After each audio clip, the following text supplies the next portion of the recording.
I've been asleep since roughly Sunday afternoon, right around 3 o'clock or so. That's the last I remember of the world, right around 3 o'clock. So if things that happened after 3 o'clock on Sunday, I'm not really sure. I think there's a number of teams that haven't even played a game yet. I think it's odd that there are so many teams in the NFL that week one is done and they are 0-0. They have not played a game yet. Broncos, what do they look like? I have no idea. I bet they dominated the Titans. I bet the Broncos just destroyed I bet it wasn't even close. I bet J.J. McCarthy would not have had a good fourth quarter. I bet he didn't have a good fourth quarter. The one thing I would say about J.J. McCarthy, what I would guess is if he starts off slow, he's probably just going to go in the tank. Yeah. If he starts off slow, he's not going to be able to recover. That's my prediction for J.J. McCarthy, and I feel pretty strongly about it, too. Oh, okay, good. Feel really good about it. In fact, I'm willing to bet money on anybody that wants to place that bet that if J.J. McCarthy starts slow, he will not be able to recover and certainly wouldn't make some big-time throws and big-time plays in the fourth quarter to win a game. That won't happen, all right, not for his first start in the NFL. So these are things I feel confident about going into week two. So, yes, I assume they were very good shows. They were electric shows. People had fun. Boy, I mean, a lot to talk about. I'll be honest, I have not heard a lot of the reaction from Friday's game. I heard it Friday night, right, post-game. Some on Saturday, although there was a lot of turning the page to college football on Saturday with the border war and the struggles of Kansas State. And then Sunday, full day of Sunday football for a lot of other people, half day of Sunday football for me. And then I think I took it wasn't a nap, I think I took a coma. I took a 3-day coma. I just love that Drake came in here with the COVID screen and brought it back in. He still had it. So. I told him it's smart. I mean, we've had this screen here since 2020, and we used to put it up during COVID times. So we have a plastic glass partition. It's a plexiglass, you know what I mean? We've got this thing to... It's like keep you safe. Like if you're like in jail, basically, it's like we're calling each other through jail right now. That's exactly right. We can only talk through these microphones. If these microphones weren't on, we could not hear. We couldn't hear. We had no idea what's happening. I'm just hoping Sterling does not get up in the middle of the show and go, "Oh, Billy."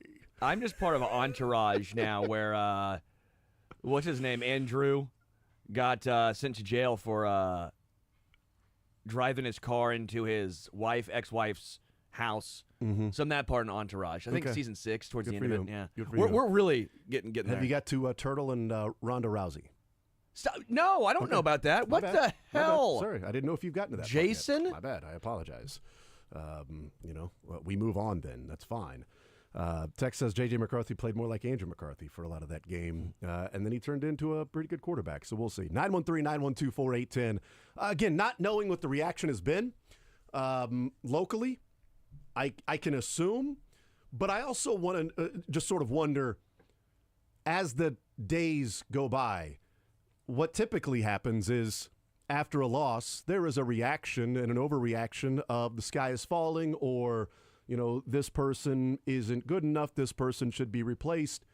And as the days go on, those emotional feelings sort of subside and you get to a level and a place of, let's examine it for what it was and see some of the things that are real-life takeaways from that particular game. And that's certainly where I'm at right now. And I don't know how much the temperature has dropped over these last 5 days since that loss.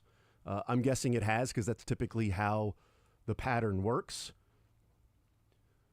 But I do want to offer at least my thoughts on what I took away from that game and moving forward was, at first, when I first left the game, I'm sitting there talking the next day with my son and my wife, by the way, is so used to the Chiefs winning that, while they were losing most of the game and, she goes to sleep and the next day my son and I talking and she goes, "Wait, they lost?" Like, yeah, they lost. I know they did. She's like, "Well, they always end up coming back and winning." So I'm like, "Yeah, I know." They ended up losing. And I said, the frustrating part is I felt like there was some carryover. Like there were some things that it looked like happened in the Super Bowl that happened in week one of that game, whether it be energy or not making plays or defense not getting off the field, inopportune times, things like that. And then, watching it again and seeing some of the reaction that's been out there, I don't come away with that from that game from an offensive standpoint as worried or concerned, and maybe that's been the reaction, Sterling, is that, it's more on the defensive side, and certainly that's where I'm at, is on the defensive side. But offensively, I'm watching that game, and I have to imagine that a lot of that game plan was going to be centered around Xavier Worthy to some degree, that he was going to be a big part of the game plan. And when you lose that guy early on, you've got some adjusting to do. And I went back and watched the first 3 drives just to assess what took place, because those first three drives are the drives they did not score on. After that, they scored every single drive. And in fact, after those first 3 drives in the first quarter, the second quarter on, they had 5 drives total outside of the drive in which they kicked the field goal with the fire drill before half. Those 4 full possessions that they had all the time that they needed to score, they had a total of 283 yards that they would have been able to gain against the Chargers. And they picked up 257 of those 283 yards.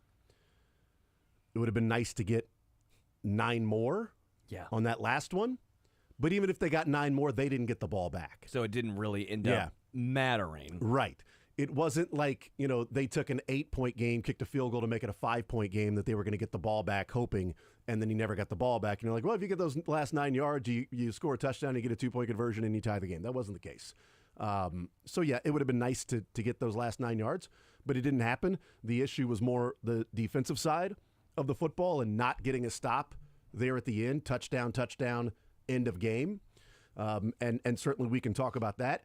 But what I saw offensively, I actually am pretty encouraged by.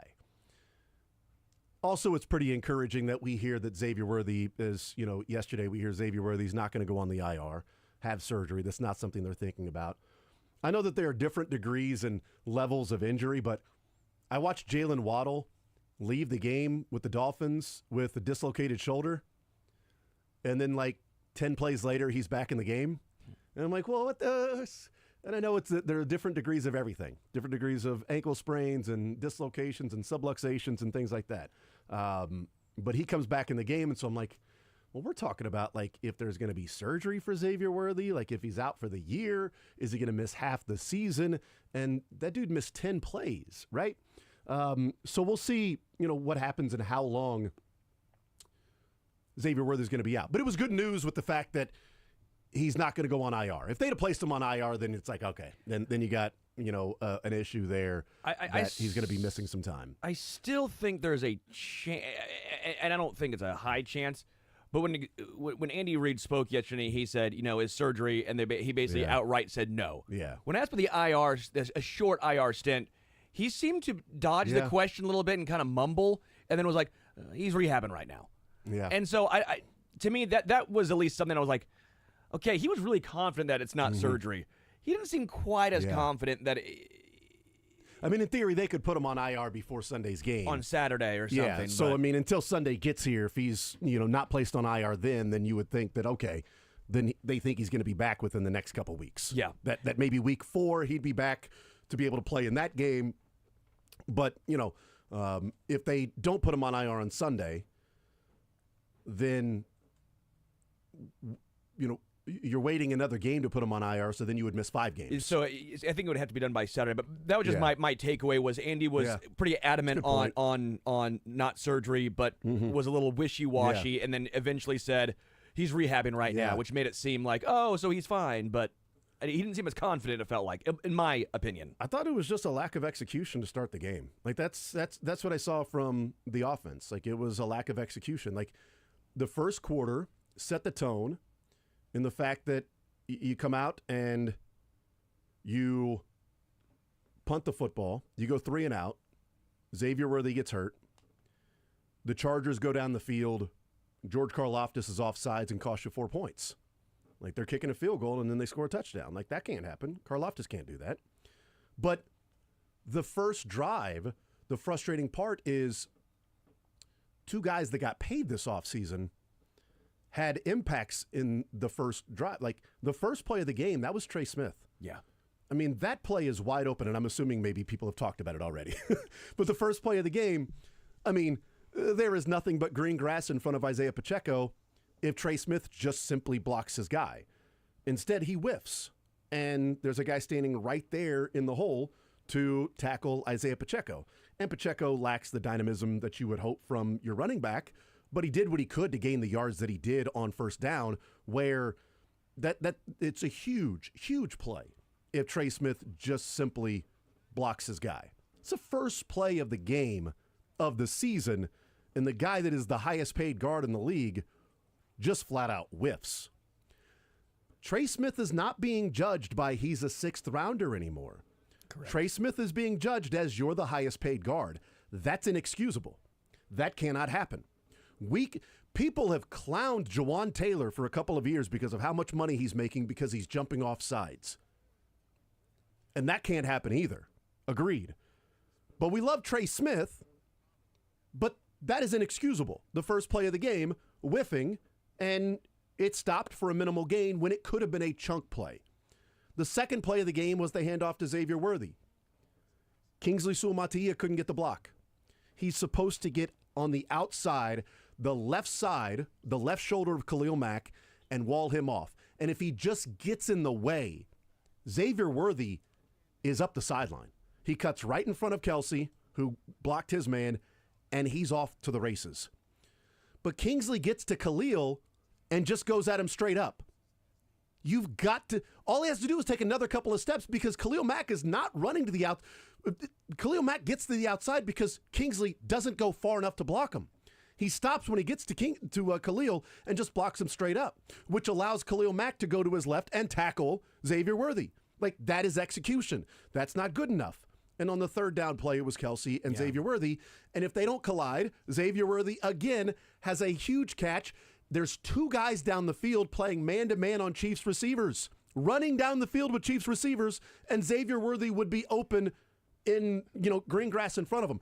They designed three plays that were huge gains. And it ended up being a 3-and-out because Trey Smith missed the block, Kingsley didn't do his job, and Travis Kelce ran the route too short and then took the blame for it. Which we finally found because Andy was asked, and he wasn't going to say. And he's like, these things happen. Yeah, he wasn't going to say. So luckily we heard, from Travis Kelce, and we can play that clip. And on drive number 2 was, the drive in which they end up punting from the 42-yard line. I, took a note at the time, do they kick a field goal here to make it 7-3? They punted it. They got it down to the 1. Good decision because you got the ball back in essentially the same spot. So that ended up being a good decision. But on 2nd down and 10 at the 42-yard line, Patrick Mahomes takes the deep shot to Tyquan Thornton. And this is, I'm okay with this play because Juju comes wide open across the middle. Like it's nobody around him. And he's wide open. And Mahomes takes the shot to Tyquan that's got the step on the defender. And I'm totally okay with that because we've talked about in years past, you take the check down, they're not even taking the shot down the field because you don't feel like you can get the first down if that's incomplete. So you got to take what's there. You got to take the 5, the 10, the 15-yard gains. Although the shot to Juju Smith-Schuster would have been a first down. It was at the chains when he was running free. So that would have been a first down and a bigger gain.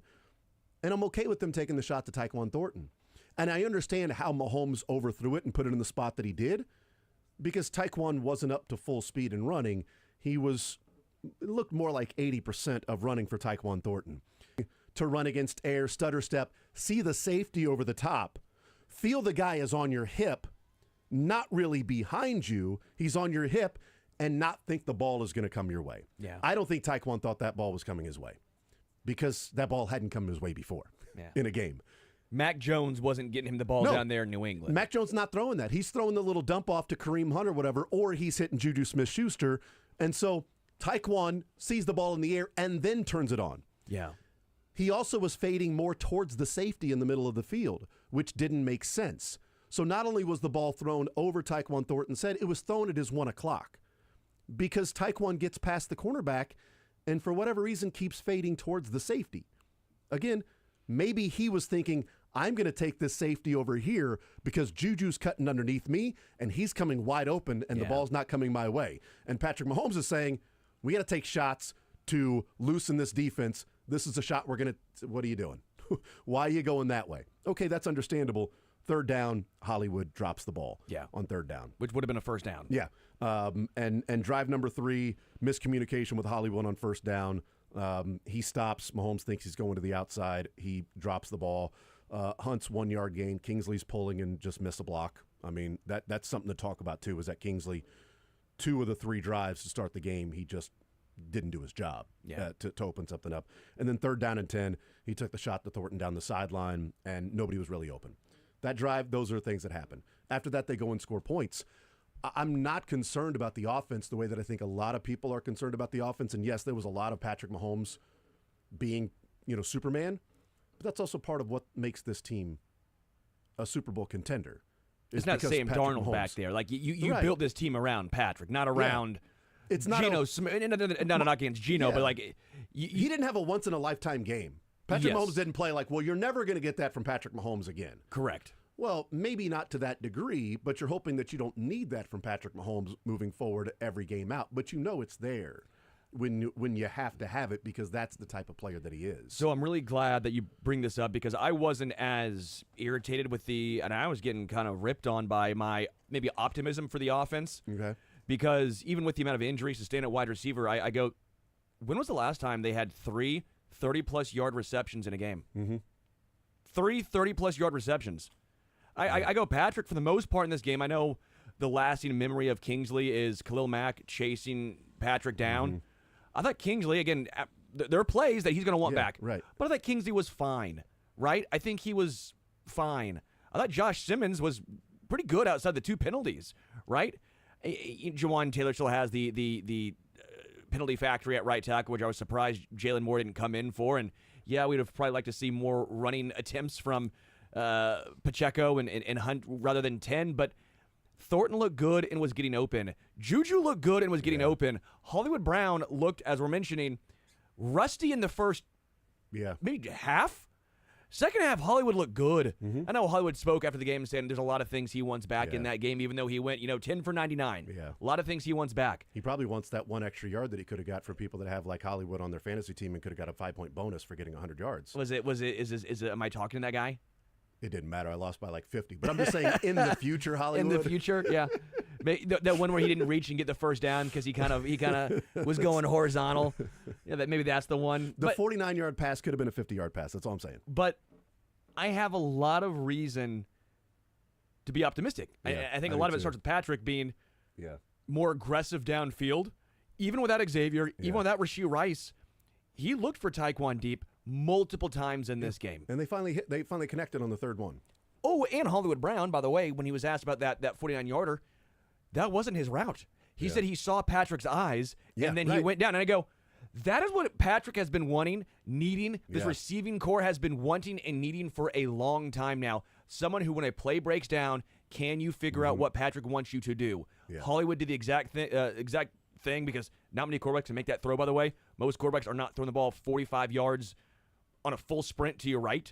Patrick can, and you saw the result. So, yeah, I am pretty optimistic about his offense moving forward. We'll take a timeout. We'll come back. We'll continue rolling. I want to talk about a couple of things that we heard from Travis Kelce yesterday. One, I mean, we've heard the clip of him talking about the Xavier Worthy play in the collision, but he also was asked what kind of team are the Chiefs this week entering the game against the Eagles. He was asked that by, his brother.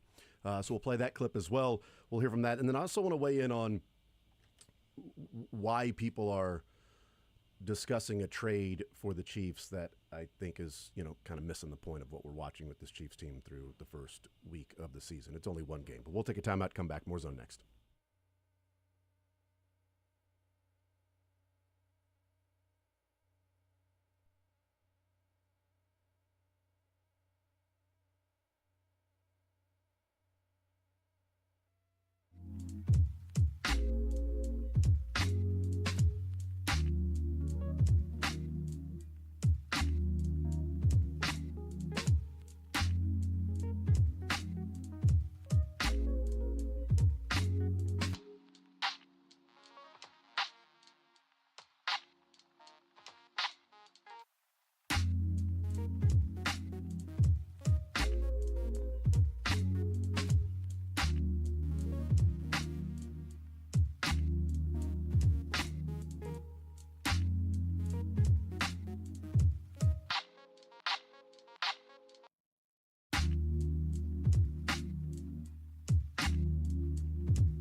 All right, we'll continue right here on Sports Radio 810 WHB. Jason Anderson with you, Sterling Holmes, Michael Darcy. We head up until 2 o'clock. Matt Verderam will join us coming up at 11 o'clock. Sports Illustrated's Matt Verderam. We'll hear from the Kansas City Chiefs today. Coordinator Day, Dave Tobe, Matt Nagy, Steve Spagnuolo, and the players that'll be at the podium today. Sports or Leisure in the 1 o'clock hour, 913-912-4810. More likely than not, Magic 8 Ball. It is decidedly so. That's what we will have coming up in the 1 o'clock hour.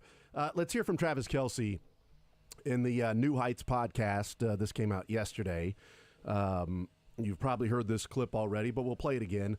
The Xavier Worthy collision, what happened on that play. I know we finally have confirmation of what took place, but certainly there's something concerning from this particular clip that we'll talk about after we listen to it yet again. I wasn't ready that first drive. I ran into one of my guys and offed him out of the game. I literally took one of my players out. That's one of the most frustrating parts, and it's hard to get your juices back going knowing you just hurt a guy. Yeah. It's just it's a frustrating way to start off the season, frustrating way to start off the game. But you could take some good from that second half, but at the end of the day, man, we just got to be able to win up front, be accountable on the back end, and be able to, start fast and finish stronger, man. Well, how does this go wrong? Who's got the right of way at the stop sign here? I'm supposed to be running my route at depth for Worthy, so it's frustrating for me. I was trying to kind of set up my guy to be able to get in a position and it all just happened pretty quick. And I just got to be better, man. I'm 13 years in the league. There's no excuse for me running into my own guys like that and being able to play fast and help him out. Worthy had his guy beat, and we're out the gate, and that game starts completely different. I owe my guy big time, man. X knows it. I felt like I could barely even play the rest of that first half, man. But we geared it up once I found out that he was, in better spirits than I imagined at halftime. I appreciate the honesty and how candid Travis Kelce is in the podcast. But it's football. And when you've got the next man up mentality and you've got this is something that takes place in a game and you still have a job to do, it's tough to hear one of your leaders say, I couldn't really get going and I was sort of messed up until halftime when I heard that Xavier Worthy was, maybe he was going to say, not as hurt as we thought for a second, or was in, what he said was in better spirits than and so then, hey, now we're able to get it up and rolling at that point. Well, one, I wasn't ready for the first drive. That's concerning. Yeah. And then it took the first half after him leaving the game before you got really rolling. This is a game in which you're yelling at Jawan Taylor for not doing his job and for not being locked in because he's jumping off sides. Like, you can't have it both ways. You can't be yelling at Jawan Taylor because he's jumping off sides and not totally locked in, and then after the game say, well, man, my head wasn't really there until halftime because I ran into Xavier Worthy and I really couldn't get it going, and I didn't really have it at that point, and that fire until I found out he was okay, and then I can get back going. That's human nature, certainly, but there's human nature that you leave at the door when you cross the line onto the field, and that's just reality. Because human nature also isn't to run as fast as you can and collide into another person that's running as fast as they are right back at you either. That's just, there's stuff that takes place between the lines that happen between the lines. It isn't just simply what happens outside of the football field. The next man up mentality. We got to go. This guy got injured. He's out of the game. Who's in the game right now? This is now what we have to deal with. And that's your leader. And that's an issue because it's 2 games in a row now that Travis Kelce, after the game, has said, yeah, my mind wasn't there. Yeah. If your mind's not there, where's it at? And if it's already somewhere else, then you do have to wonder, is he coming back for the right reasons? Is he playing this year for the right reasons? I don't know. But it's definitely something that I heard, and that's what stood out more than anything than him saying, well, I need to have depth there. I assumed it was Travis Kelce that ran the route a little too shallow. I just thought, Xavier Worthy was already running pretty shallow as it is. And, maybe he turned his head too quickly, so he wasn't seeing where Travis Kelce was. Sure. Maybe a lot of things that could have been different. But then to hear that Travis Kelce sort of checked out at that point until the second half, that's a problem, because I can't have you screaming at Jawan Taylor for not being locked in when you just simply said the next, 4 series you weren't locked in. Well, I don't mind him getting into Jawan. I think they can be a little mutually exclusive. I understand the thought process of, all right, I may have injured my guy. I'm in my head a little bit because I don't know how bad of an injury it is, and I do know it's my fault. I feel bad. I kind of understand that thought process, but you're right. And he looked a little out of it until really that it was the play call that got him going in the second half, which, by the way, Andy, was that Andy or was that Nagy? The bad one's Nagy, the good ones are Andy, so that must have been an Andy play call. Is that how we're doing this thing now? Must have been. So, phenomenal play call, one of the better play calls you'll see to get Travis that easy touchdown. Yeah. But yeah, it is a little concerning of again, we heard energy being down, and we heard Nick Bolton talk about how even, they'd make a good play defensively, and it wasn't the jubilance or the excitement and, celebrating with your teammates that it probably should have been. Yeah. Which brings up the point, and I think it's a valid one. They've played in so many Super Bowls and playoff runs, and I know week 1 in Brazil is never going to be the exact same as playing the playoffs in the Super Bowl, so it's hard to find that energy when you've played in such massive games, and now you're like, it's a regular season. We just care about the playoffs now at this point. I get that. But you've also played in so many more games than any other team. Mm-hmm. You've also played in an extra season, basically, than other teams. Travis Kelce is year 13. The last 7 years, they've played at least in an AFC Championship game. You're playing 3 games more than any other team consistently every year. So I do wonder how much the mental drain, the physical drain is starting to show the wear and tear. And if that's the case, that is concerning because how do you get that fire back? Yeah, I'm with you. And I thought about that as well, that is this a team that is just tired and exhausted and has simply run out of energy to go through the offseason and then restart it again to the level that you have to have early on so that in the season you've put yourself in position that you can play the way you want to play in the playoffs and have those opportunities that are there. We'll see what happens this week. And let's hear from Travis Kelce. This clip number 2, he was asked by his brother, what is this Kansas City Chiefs team now entering week 2? Motivated football team. A motivated football team going in against the team we just got beat by in the Super Bowl. A team that we feel like we didn't play our best, and coming off a week where we didn't feel like we played our best. So we got to fix a lot of things, both offensively and defensively, and we got to get this thing going, man. We got to get this train running a little bit more. And the biggest thing for me is energy, man. We got to come out with energy. And I know Arrowhead's going to bring it. It's going to be fun to feel that atmosphere. But unless the players are on the field doing that, Arrowhead's not going to be a fun atmosphere, man. So we got to bring it, knowing that we got one of the best teams or the champs coming in. Preseason's different than the regular season. And when you've got a number of your starters sitting in preseason, it's also a little bit different. But it is 2 of the last 3 games where the Chiefs have talked about the energy wasn't there. They went to Seattle and there was no energy.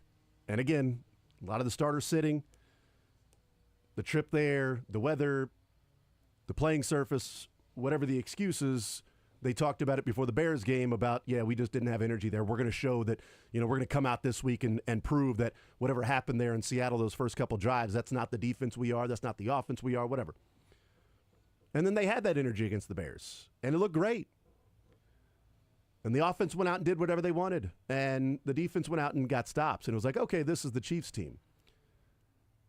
And then week 1 happens, and they're talking about, we didn't have the energy that we needed to have in week 1. Okay.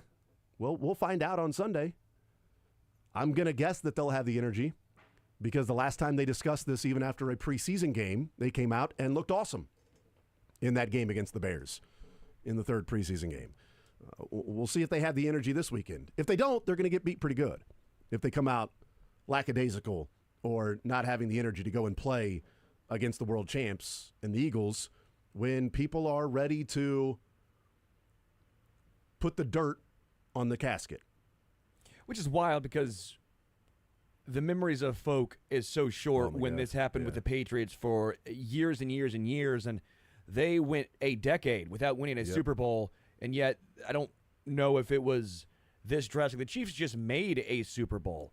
It took 10 years for the Patriots to win another Super Bowl in between some, and I don't understand this innate wanting to find and tear down a dynasty. I know that it makes you feel better for your team, makes you feel like you have a chance that it's not ruled by one or two teams. But, like, how short of memories do folks have when literally the Patriots dynasty and this was the exact same conversation? Well, I mean, yeah, exactly. We went through this conversation every year with the Patriots, that it's over. It's done. The dynasty's over. And the Chiefs were a part of a couple of games when people buried the Patriots. Like, okay, that's done. Week one, they got punked, and it's over. The aura around the Patriots, it's no longer there anymore. Nobody's scared of the Patriots anymore. And they just continue their dynasty. We'll take a timeout. We'll come back, continue rolling. There is a part of that sort of aura that has been discussed on a different podcast, but also something being discussed as a trade that I think is missing the mark on what we've watched through only 4 quarters of actual football. 1 quarter that was pretty bad offensively and 1 quarter that was pretty bad defensively that resulted in a 6-point loss to the Chargers there in Brazil. We'll take a timeout. We'll come back. More Zone next.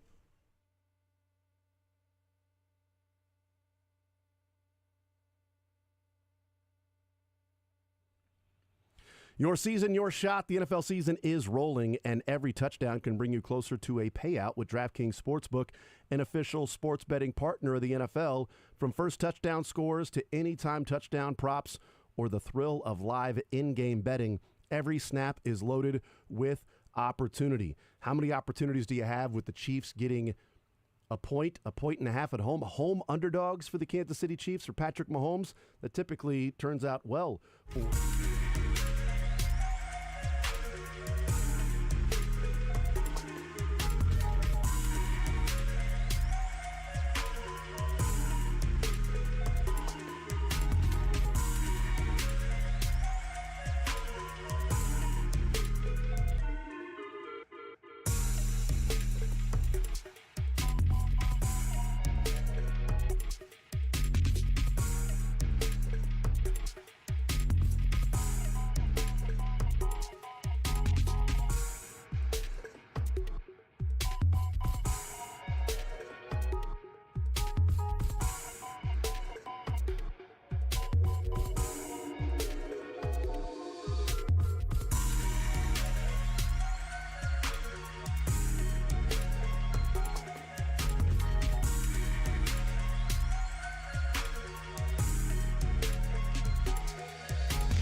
All right, we'll continue right here on Sports Radio 810 WHB. Jason Anderson with you. Sterling Holmes, Michael Darcy heading up until 2 o'clock. We'll talk with Matt Verderam coming up at 11 o'clock. Chiefs press conferences. Dave Tope, Matt Nagy, Steve Spagnuolo. We'll hear from different players as well at the podium. They get set for the Eagles coming up Sunday, 3:25 on Fox. Let's hear from this clip from Rob Gronkowski. This was on the Up and Adams podcast from yesterday. And he was asked about, what's going on with the Chiefs. They lose to the Eagles. They lose to the Chargers. It's 2 losses in a row. They don't look like the Chiefs of, yesteryear. Here's Rob Gronkowski weighing in on the Chiefs and essentially calling them front runners.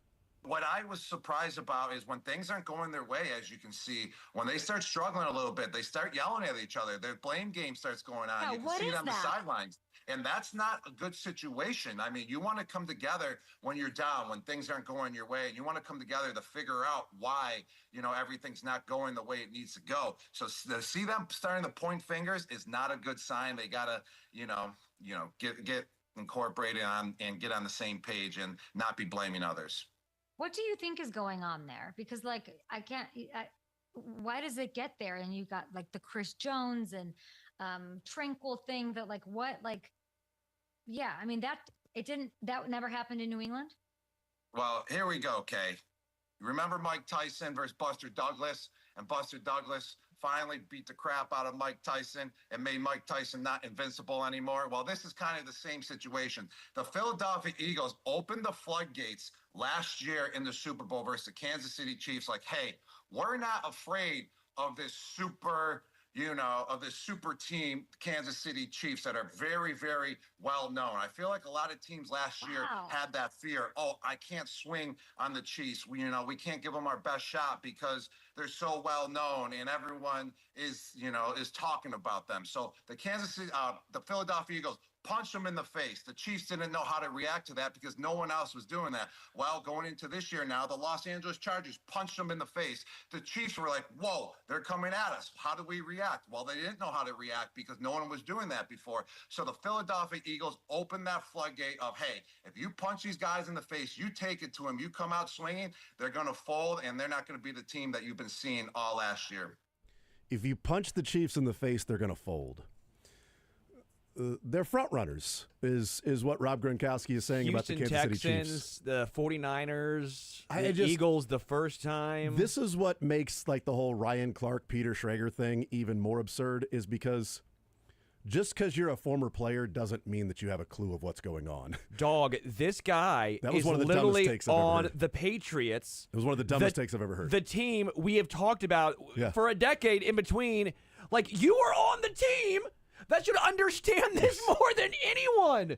Gronk, put the crowns down. Not only Stop eating them. What is happening here? I think you said crayons, but it sounded like crowns. I know that that's your accent. Put the crayons down. Also, when things are going bad, you got to get on the same page. Yeah, the Patriots, traditionally known as the team that were cool, calm, and collected on the sideline when things weren't going their way.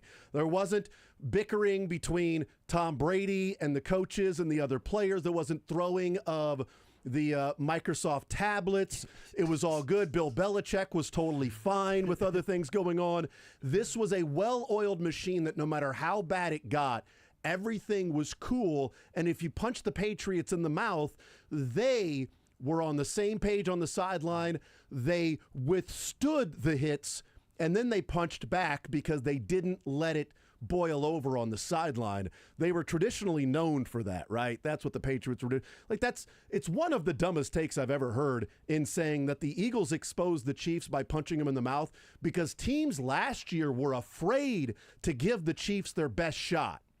Teams last year didn't want to give the Chiefs their best shot. They were afraid to do that. Look, any former player that wants to look at an analyst and say, hey, you didn't play the game, so let me explain what's going on. I'll play that clip for you of him saying other teams shied away. Yeah, they're scared from giving the Chiefs their best shot because they were the champs. Not we're going to do everything we can to beat them and come out with the best game we've played, our highest energy level, our prove-it game because they're the champs. No, the Chiefs won 15 games last year because teams shied away from them. First, I was afraid. I was petrified. That's apparently what was going through every single player's mind when they played Kansas City. That's the song. It's one of the most absurd takes I've ever heard. I just can't imagine it, especially from a guy who played on the Patriots, who knows should know legitimately better than anyone else. It's almost like he's just saying what he is expected to say or paid to. Like it is we don't hear Julian mind-blowing. Edelman saying stuff like that. No, Edelman says the exact opposite. Like, Edelman talks about the exact opposite of the things that took place there in New England and what he sees from Kansas City. It's like Gronk wants to try and sound like an analyst instead of actually giving legitimate insight.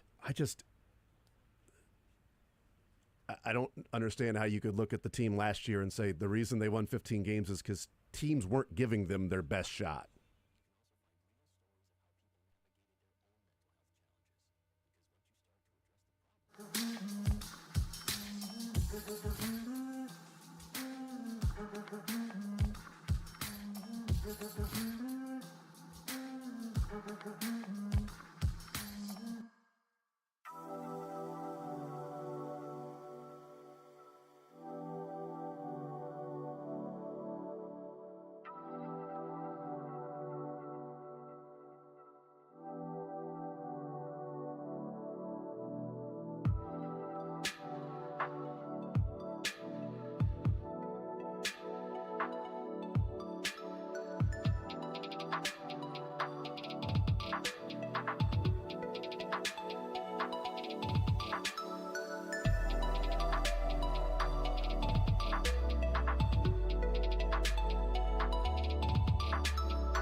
All right, we'll continue right here on Sports Radio 810 WHB. Jason Anderson with you. It is a Thursday edition of the show, heading up until 2 o'clock. Coming up later on this hour, we'll hear from the Kansas City Chiefs, Dave Toub, Matt Nagy, Steve Spagnuolo.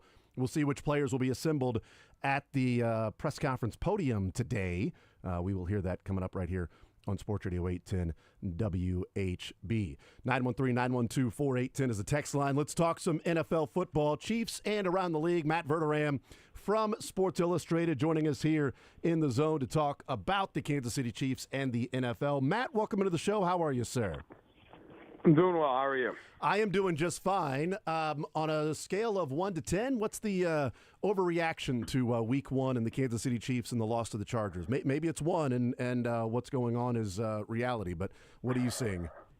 No, I mean, it's probably a higher number. I mean, I won't say it's like a 9. It's probably like a 7. Look, I think there are real problems, but I think a lot of it's pretty correctable and based off their track history and also, like, their coaching staff. I wouldn't freak out. I wouldn't even freak out that much if they lose on Sunday. I really wouldn't. I know typically 0-2 is a horrible place to be, but they're not an average team. But they could go 0-2 and finish 12-5. I mean, especially with the way the schedule lines up as they go down the stretch, and they'll get Worthy back and Rice back and everything else. But I do think, look, they've got to figure out some of these things on defense, and Spagnuolo is obviously going to be the one, helming those issues. But, like, you can't play Chamari Conner and Nick Bolton in the middle of the field together. You just can't. It's an absolute death sentence trying to play defense with that. You cannot put those two in there on passing downs and expect to not get absolutely torched in the middle of the field.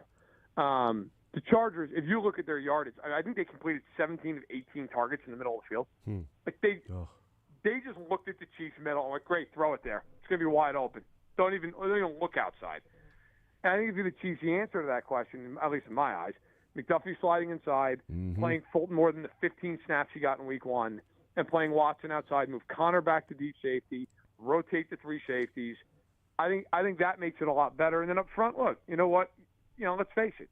They're going to be a little feast or famine. They've been that for years. It's Jones. It's to a little bit of a lesser degree Karlaftis. And then you're hoping it's somebody else stepping up. But I think, you got to play Jalot. You got to give him a look. Like, you got to play him more than Mike Dana. I'm sorry. Like, he's got more juice. I think they can fix some of this stuff. Offensively, it's going to be a little bit of waiting for the cavalry to come over the hill. Yeah. I mean, it's just – It's Jon Snow. Like Sunday or Friday night felt like Jon Snow in the middle of the field, and that was Patrick Mahomes. And he's waiting for Worthy and Rice and maybe even Royals to get back. Yeah, and I think, I've been shocked at some of these charts you see on Twitter, the analytics people. They say Mahomes had an average the bet. It's like, how did anyone watch that game? There was a chart I saw, maybe it was yesterday or earlier today, and it showed like the comparison of like accuracy percentage and expected completion percentage, and like Mahomes was like the bottom left, and when we look at these plot graphs, top right is the best, bottom left is the worst. But he was also around like Josh Allen and Lamar Jackson, and it was like insane. What are we watching if we think Josh Allen and Patrick Mahomes in those games were not good and accurate? And by the way, as I saw the same chart, Joe Burrow was in the top right. Joe Burrow threw for 113 yards. Okay? So on 4.9 yards per attempt, but he apparently was the best quarterback in football in Week 1. Yeah. Mahomes was brilliant. Yes. So, I mean, I don't know what else you could have asked the guy. I mean, he accounted for over 300 yards. But, it wasn't enough. Now, look, this game, they're going to go into it. I'm assuming Worthy's not playing. You've got Thornton, Juju, and Hollywood outside. They're going to need Kelsey to play better. But I would really posit with this team, they've got to run the football. Mm-hmm. You cannot have a game where you're running the ball 10 times with the running backs like they did in Week 1.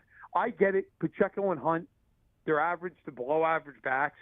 And that's why to me, and I don't expect the Chiefs to do this, but it's what I would do. I'd play Brashard Smith in this game and say, look, we can move this guy all over the field. He's a former receiver. He's going to create some matchup problems. There's no film of how we're going to use this guy.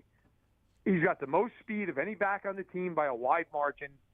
I'd put him in there. I'd put Mahomes under center sometimes. I'd change the way the run scheme a little bit. I would try to run the ball, because if you can't run in this game and you're going to allow the Eagles to just pin their ears back all afternoon, you're asking Mahomes to be God in this game. You have to do something to take the pressure off him in that offensive line. Yeah, I'm with you, and I'm with you in terms of, like, you need to run the football, but do you have the dynamism in the backfield to run the football? But also, I mean, can you block it up? Can you do, because that first play of the game, I talked about this earlier in the show, Matt, that the first play of the game was a huge play waiting to happen, but Trey Smith just whiffed. I mean, just whiffed on his block, and Pacheco, there's a guy right in front of him at that point. Like, if Trey Smith just makes his block, there's green grass on the other side of him for Pacheco to run. The Xavier Worthy handoff, like, Kingsley is pulling and getting to the right, and if he keeps running, he gets to the left shoulder of Khalil Mack, and he's able to seal him off, and Worthy turns the corner right on the backside of Kelsey, and he's off to the races. But Kingsley gets to Khalil Mack and then stops running and just goes at him straight up. And Khalil Mack, all he does is then go, okay, well, now I can go to my left and I can get Xavier Worthy and tackle him. Like, that just a couple more steps for Kingsley, and that's, inexperience and things like that. But the scheme was there. Like, the plays were there schemed up, and then the Xavier Worthy, Travis Kelsey running into each other. Yep. It's wide open because there's only two guys on the left side of the field that are even there in the screen, and both of them are man-to-man running down the field with the Chiefs receivers if Worthy slips by Kelsey. So the first three plays were schemed for big plays. They didn't execute. And I wonder, Matt, how do you view that, where you've got the scheme, you've got the plays, and you can see that those are there and available. But they were also there and available against the Eagles, and they couldn't get it done. Is there a concern that they don't have the players to execute what Andy Reid is wanting? Or it's week one, that will be cleaned up with Trey Smith, Kingsley will get better, the mesh between Kelsey and Worthy will get better, and those big plays are going to start to hit? I mean, I think there's definitely a reason to feel the second part of that is true. I would also say this, though, in fairness. Like, this has been a pattern with this team for a while now, where they just come out in the start of these games and they look like they're asleep. Yeah. And it takes them a quarter and a half to, like, wake up and start playing football. I mean, this was something that happened all year last year, where, they had to basically play really well in the fourth quarter, win a lot of these games because they didn't play well in the first half. If they do that on Sunday, they're going to get smoked. Like, they're not going to win that game if they decide to come out and not play for, like, the first four drives on each side of the ball. And I think, there is a little bit of, look, Travis Kelsey's a Hall of Famer, one of the best players of all time. You cannot slam into Xavier Worthy because you're not paying attention to how deep you are in your route.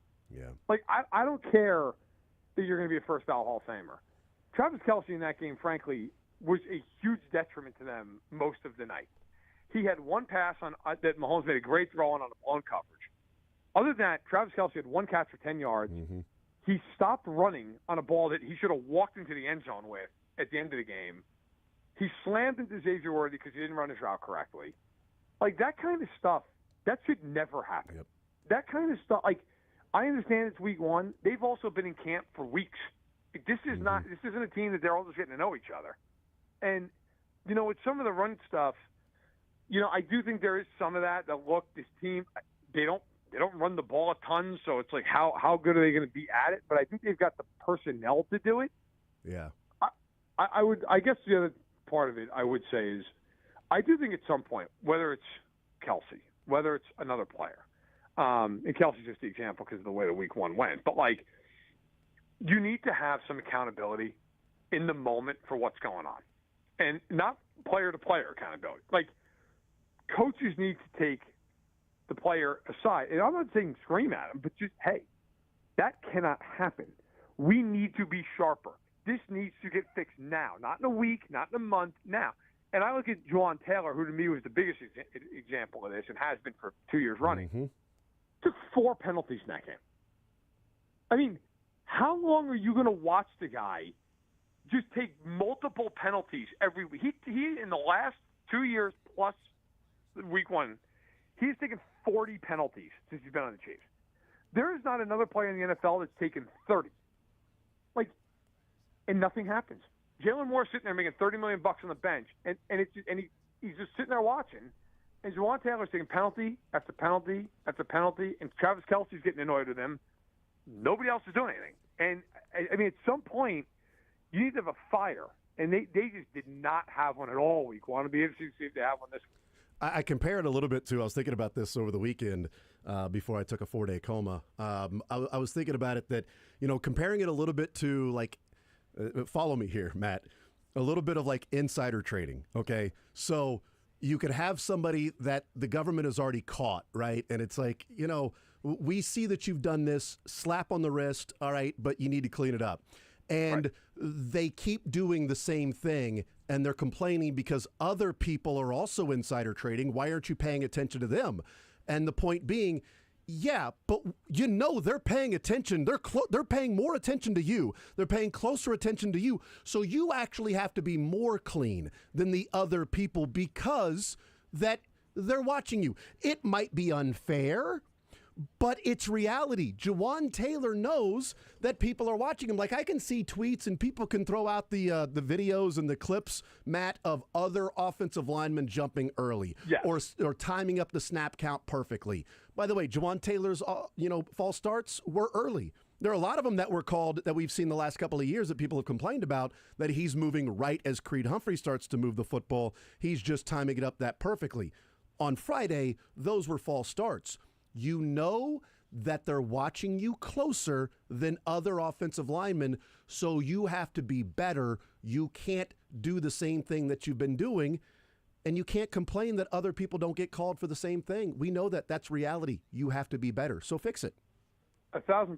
And also, I would take it even like I compare it to like speeding. If I go 100 miles an hour on the highway and get pulled over and the cop walks up to the window and I roll down the window and say, hey, man, I know I was going 30 miles an hour over, but so was that guy. What about that guy? I mean, well, that's your problem. You're getting a ticket. Like, you were speeding. Just because somebody else is doing it, the cop's not going to look and go, oh, you know what, you got a good point? Yeah.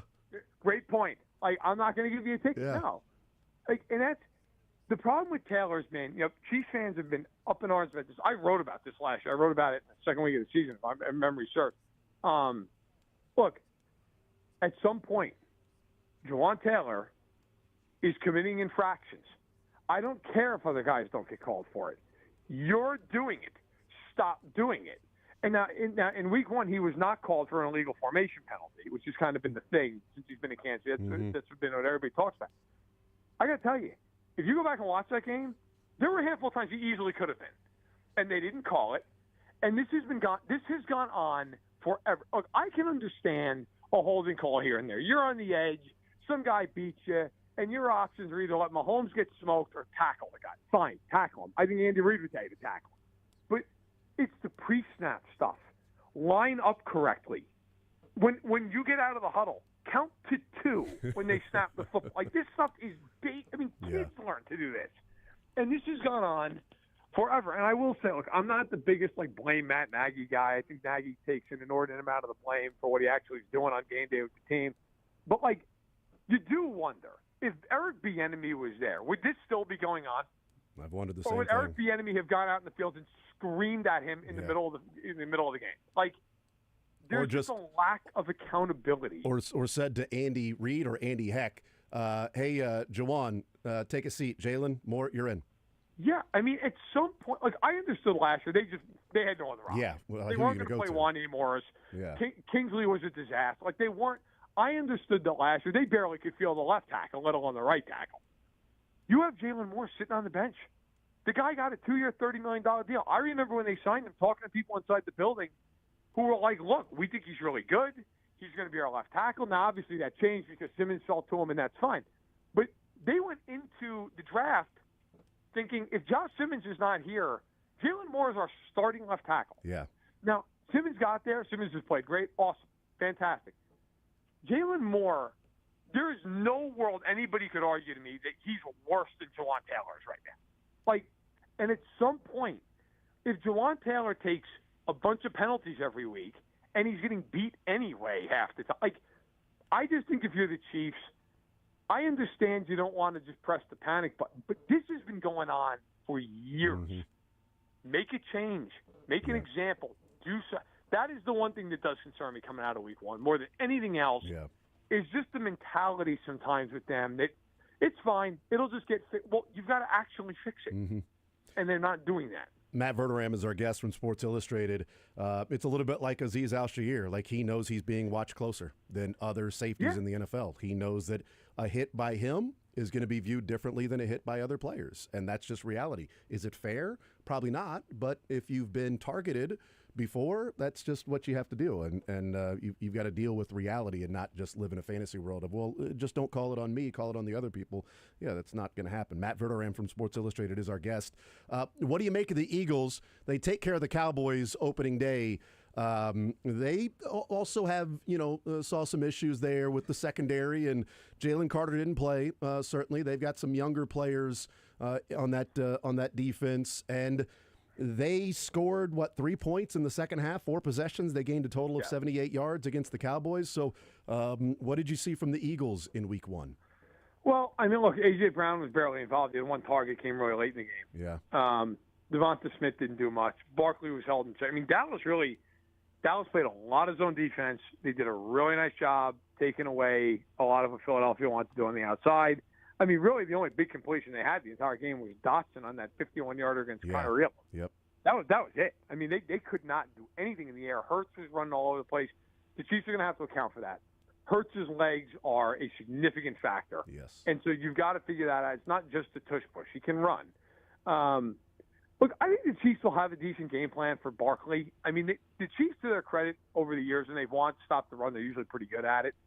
I expect the Chiefs to mix up their looks a little more. They played almost 70% zone coverage against the Chargers, which is not like them. Yeah. They are one of the heaviest man teams in the league. That was perplexing. I was shocked that they played that way. Honestly, I thought they put McDuffie on McConkey, and who else is really going to kill you in this game? And they left a lot of wide open spaces, so I wonder if they go a little bit more. I wonder if the Chiefs blitz a lot in this game. They play man coverage behind it, and they basically just say, "Look, we're gonna double any deep routes," because Goddard may not play in this game. Yeah. He's got a sprained knee. He was out of practice on Wednesday. If he doesn't play, you really are looking at like 2 guys on the team that scare you in the pass game. And I wonder if you just say, "Look, double them both, and just make him beat you." With Jahan Dotson and flipping it out to a back and Calcaterra and all these guys. So, look, it's an interesting game. I was not overly impressed by the Eagles in the first week. I will say this, too, if you're an Eagles fan. You got to be worried about Adoree Jackson at the corner spot. I mean, the Cowboys just relentlessly threw at him. He actually gave up more yardage than any other corner in the league week 1. Yeah, it was bad. You got to wonder if the Chiefs just try to isolate him on the backside of some 3-by-1s and just say, look, throw it at him. He can't. He's not going to cover. I wonder if you try to get Thornton on him and just say, just run by him. Yeah, we're just going to throw 2 or 3 deep shots in the game.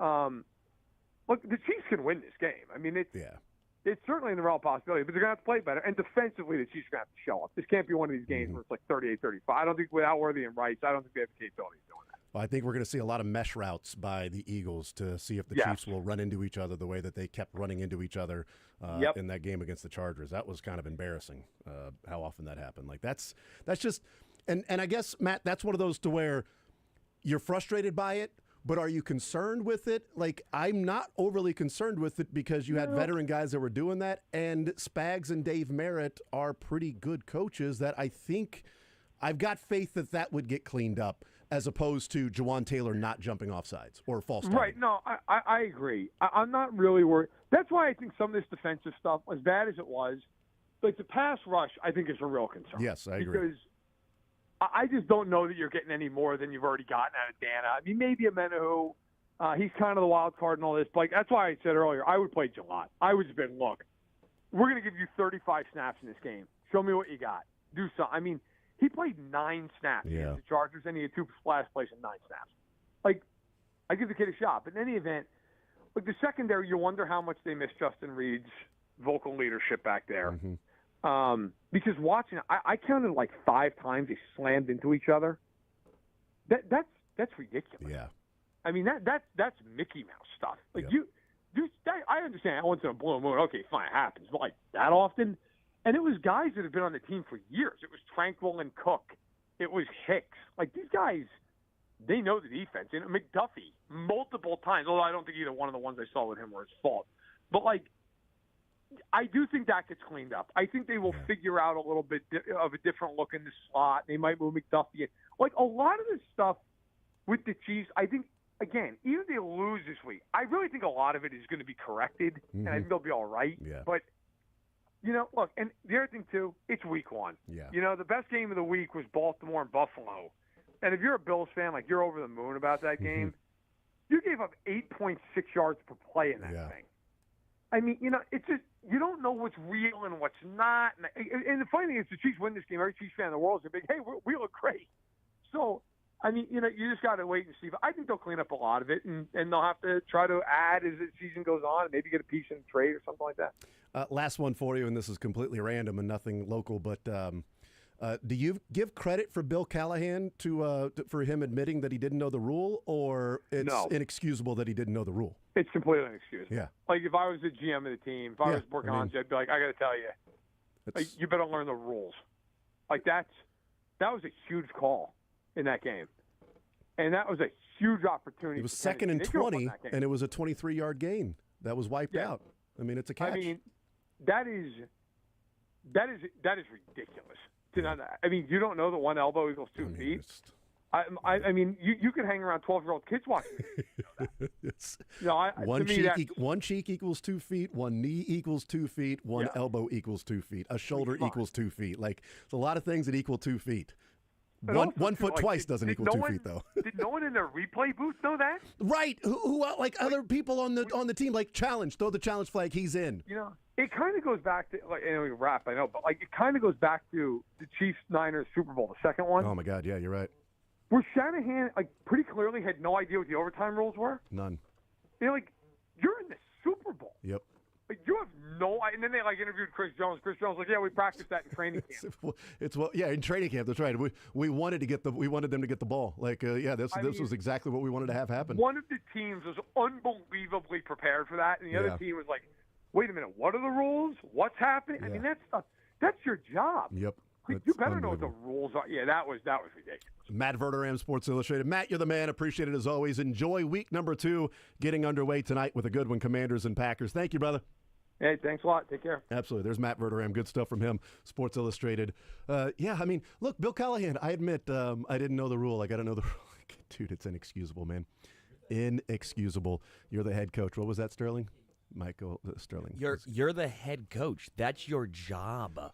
Like, and again, I think it's fair to say, how does no one else, like, even like I'm sure you have a replay guy. You got a replay guy that's got to know the rules, right? You got somebody that's going to go challenge that, unless they said, hey, challenge that, and he went, no, we can't because it's only one elbow. Yeah, he actually told everyone beforehand, just so you remember, one elbow is not a catch. Remember that prior to this game. They had a safety somebody pointed this out too. They had a safety on the sideline, the Titans did, that when he came down with the catch, you saw the safety turn around to the coaches and point to the elbow and go, it's a catch. And he started pointing to his elbow, to his right elbow. It's a catch, pointing to his elbow. I'm like, the safety, the defensive player on your team knows the rules better than the offensive staff and the head coach. You cannot do that when you have a rookie quarterback, you're not a great team, and you're trying to build from the ground up in that organization. Because you had an awful decision to not just take knees and go into half down by 3. You decided to throw the ball, and then you gave up a touchdown, and then luckily you got a field goal there, so you only lost a couple of points there. But you made that dumb decision. Like, you took a game in which you played right there with one of the darlings of the AFC West and the Denver Broncos, with rookie quarterback making his first start, where you had a chance to win, and you took that storyline and turned it into bonehead coaching decision before the end of the first half. At the end of the second quarter, and you don't know the rules of the game. I would be beside myself if I were a Titans fan about where the direction of the team is heading. Be like, hey, Sterling, what's up, man? I'm just sitting next to you now. You're like, oh, wow, you're beside me. That's right. Let's have a conversation about where the direction's going. I'm not happy about it. Neither am I. Are you happy about it? No, I'm not happy. I'm not either. Neither of us are happy about it. We're beside ourselves. More's on next.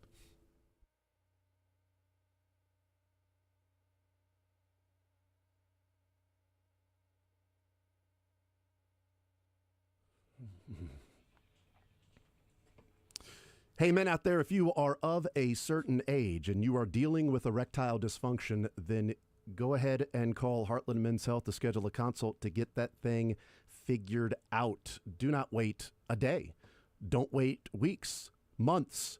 Heartland Men's Health tells you some guys wait years before they go and seek treatment. Maybe it's the stigma around it. It doesn't matter, man. Heartland Men's Health, this is what they do. They have been successfully treating men in the Kansas City area. It is their entire profession. Their world is your health, men that are out there. Maybe you've tried the pills or the herbals and they have failed. Well, Heartland Men's Health treatments work when that happens. In fact, they have treatments with success rates well over 90%. So schedule a consult with Heartland Men's Health today.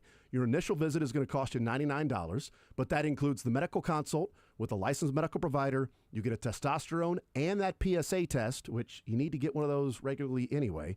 And if medically advised, you get a test dose.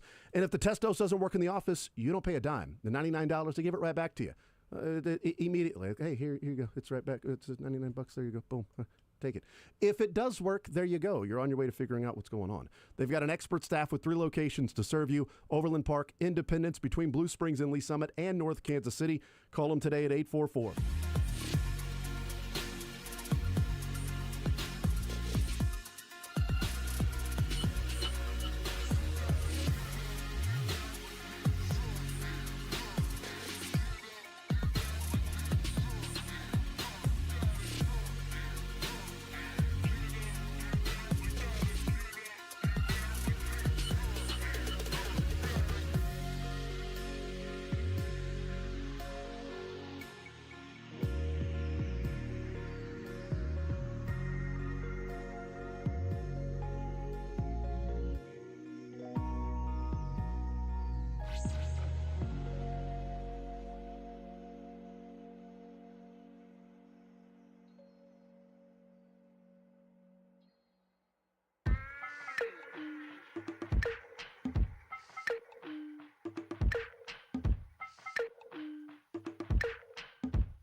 We'll hear from the Kansas City Chiefs coming up in the next segment.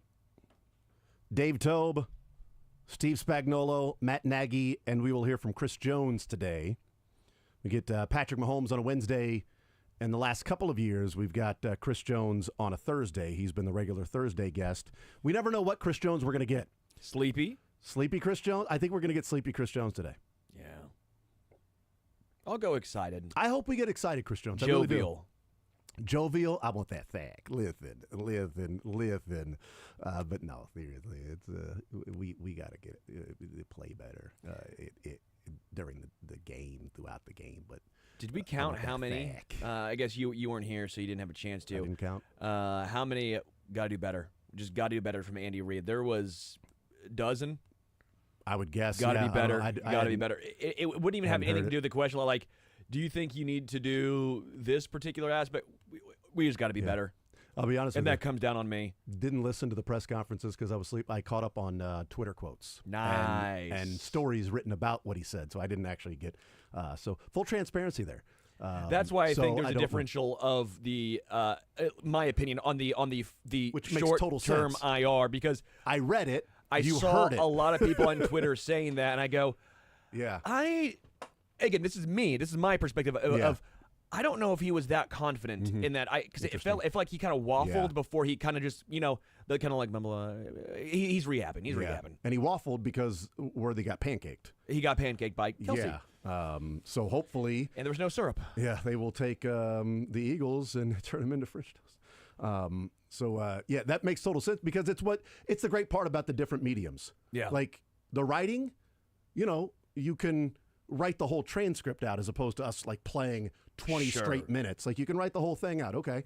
The radio part of it, you can hear the inflection of it. Yeah. TV, you can't play it as long, but you can see the facial expression. So all of them working in concert, certainly, yes, that helps. Just reading it about Xavier Worthy, I'm like, okay, that sounds encouraging. And I didn't want to be negative. I wasn't trying to be. Fine, just be you. It's just my personal opinion of how it sounded to me. Yeah, that's fine. I mean, just be you. Because when he said day to day, I believe he was meaning they're taking the injury process day by day, not the injury itself. Well, we're all day to day. Day by day. Every one of us are day to day. That's true. So that's just a reality. We're all day to day. And because with Andy, you have to read between the lines because he's not giving you much. Well, yeah. I mean, when we had everybody's scarred from their scar tissue from Eric Berry. Yes, correct. Okay, from his day to day. Hey, I'm wearing a Chili Pepper shirt. I'm talking about scar tissue. Scar tissue that I wish you saw. Yeah. Sarcasm, Sterling, Mr. Know-It-All. Let's take a time out, and we'll come back, and we will hear from Dave Tobe. We'll hear from Steve Spagnuolo. We'll hear from Matt Nagy. You know what I want Chris Jones asked about?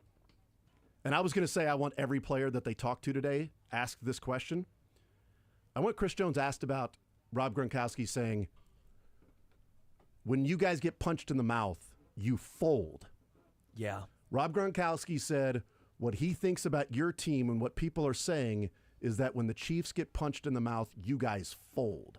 I want every single Chiefs player asked about that today and tomorrow. Do you think when you get punched in the mouth, you guys fold because of the last two games you guys have played? That a team has come out and punched you in the mouth and you guys lost? Do you fold? Is that your personality on the field? Because I don't think it is. But I think maybe they should hear that there's at least one person out there that said that when you guys get punched, you guys fold as a team. We'll take a timeout, come back. We'll hear from the Chiefs coming up next.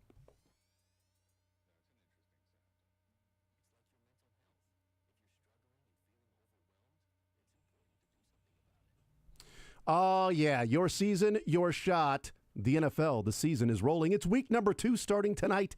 And every touchdown can bring you closer to a payout with DraftKings Sportsbook, an official sports betting partner of the NFL. From first touchdown score.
We're going to head out to Arrowhead and hear from the Kansas City Chiefs. That's right. We'll hear from the Kansas City Chiefs, and that is Dave Tobe, Steve Spagnuolo, Matt Nagy, and Chris Jones. Interested to hear from Steve Spagnuolo because, how healthy is Christian Fulton this week? I'd like to see Christian Fulton play a number of snaps. Certainly, I'd like to see him play more snaps than he played in that game. Played only 15 snaps, 23% of the game. Signing Christian Fulton seemed to be a move that allowed you to move McDuffie down to the slot. And if you say, okay, well, Christian Fulton's injured, so McDuffie's going to have to then travel with Ladd McConkey or whatever it might be, but Connor's going to play in the slot. We've seen that before. We've watched that movie, and that movie didn't change. Yeah. On Friday night. No. It was the same thing. It was just a rerun, Shamari Connor's becoming Dan Sorensen to an extent where... Oh, man, well, yes. no, but like where I think he does have a role on this team. I'm not saying he's a horrible football player, but I'm saying you're using him too much. You're overexposing him and using him maybe in a spot where he's not suited to play. It's a great comparison because also I joked about this in the offseason and in training camp and in the preseason games when Connor was running the slot. And I joked about it because they weren't losing games at the time. But I joked and I said, find you somebody that believes in you the way that Steve Spagnuolo believes in Shamari Connor as a slot corner. Yeah. And you found your person. If you can find somebody that believes in you that way. We joked about it. Yeah. But that was also what was going on with Dan Sorensen, too. Like, Dan Sorensen was sort of the teacher's pet. He's where he's going to be every time. Like they didn't play Juan Thornhill his rookie year because Dan Sorensen was out there. And then late in the season, what happened? They then made the switch to Juan Thornhill because it was just too obvious over the course of the year that Thornhill was the one making plays and Dan Sorensen had sort of passed him by. Now, that was age that caught up to Dan Sorensen. He wasn't as fast. He couldn't get to the spots. He wasn't making the tackles, things like that. Shamari Connor, the age isn't the problem. Yeah. Right now, it's the ability in that role. And, one of my frustrations has been with Shamari Connor is, he's also not a good tackler. Yeah. If you're in the slot, you've got to be a really good tackler in the run game. And it's been one of the things he has struggled at. He's gotten better, but he has struggled in his ability to tackle in the open field, and Trent McDuffie's so good at that. Here's Dave Tobe. Fire away. Well, let's talk a little bit about the end of the half last week in Brazil. Talk to a couple of the guys and just how aware everyone has to be of that situation. You're clearly proud of that happening, but tell us kind of what goes into the coaching to make sure. Yeah, there's a lot of things that are involved in that. I mean, we have Mike Frazier, our analytics guy. He talks to us all the time about what happens if you get tackled and you get knocked back and the clock keeps running. He talks about the timing stuff all the time with the whole team. Coach gives me a lot of time in training camp and OTAs to work on those little things and the situational stuff that could come up. And we practice fast field goal. We call it Mayday. We practice that a lot. And it doesn't happen very often. It's a situation. I mean, there's a lot of things that have to happen for that to happen. And when he got knocked back and didn't get out of bounds, going forward, we knew right away, everybody was on the same page. Everybody knew, including Noah, that we had to go. We had to go Mayday. So, and everybody did a great job with it, including the guys that had to report and Noah running the ball out and putting it down and us not changing the ball, not getting the ball changed. We kicked the quarterback ball. We didn't kick a kicking ball.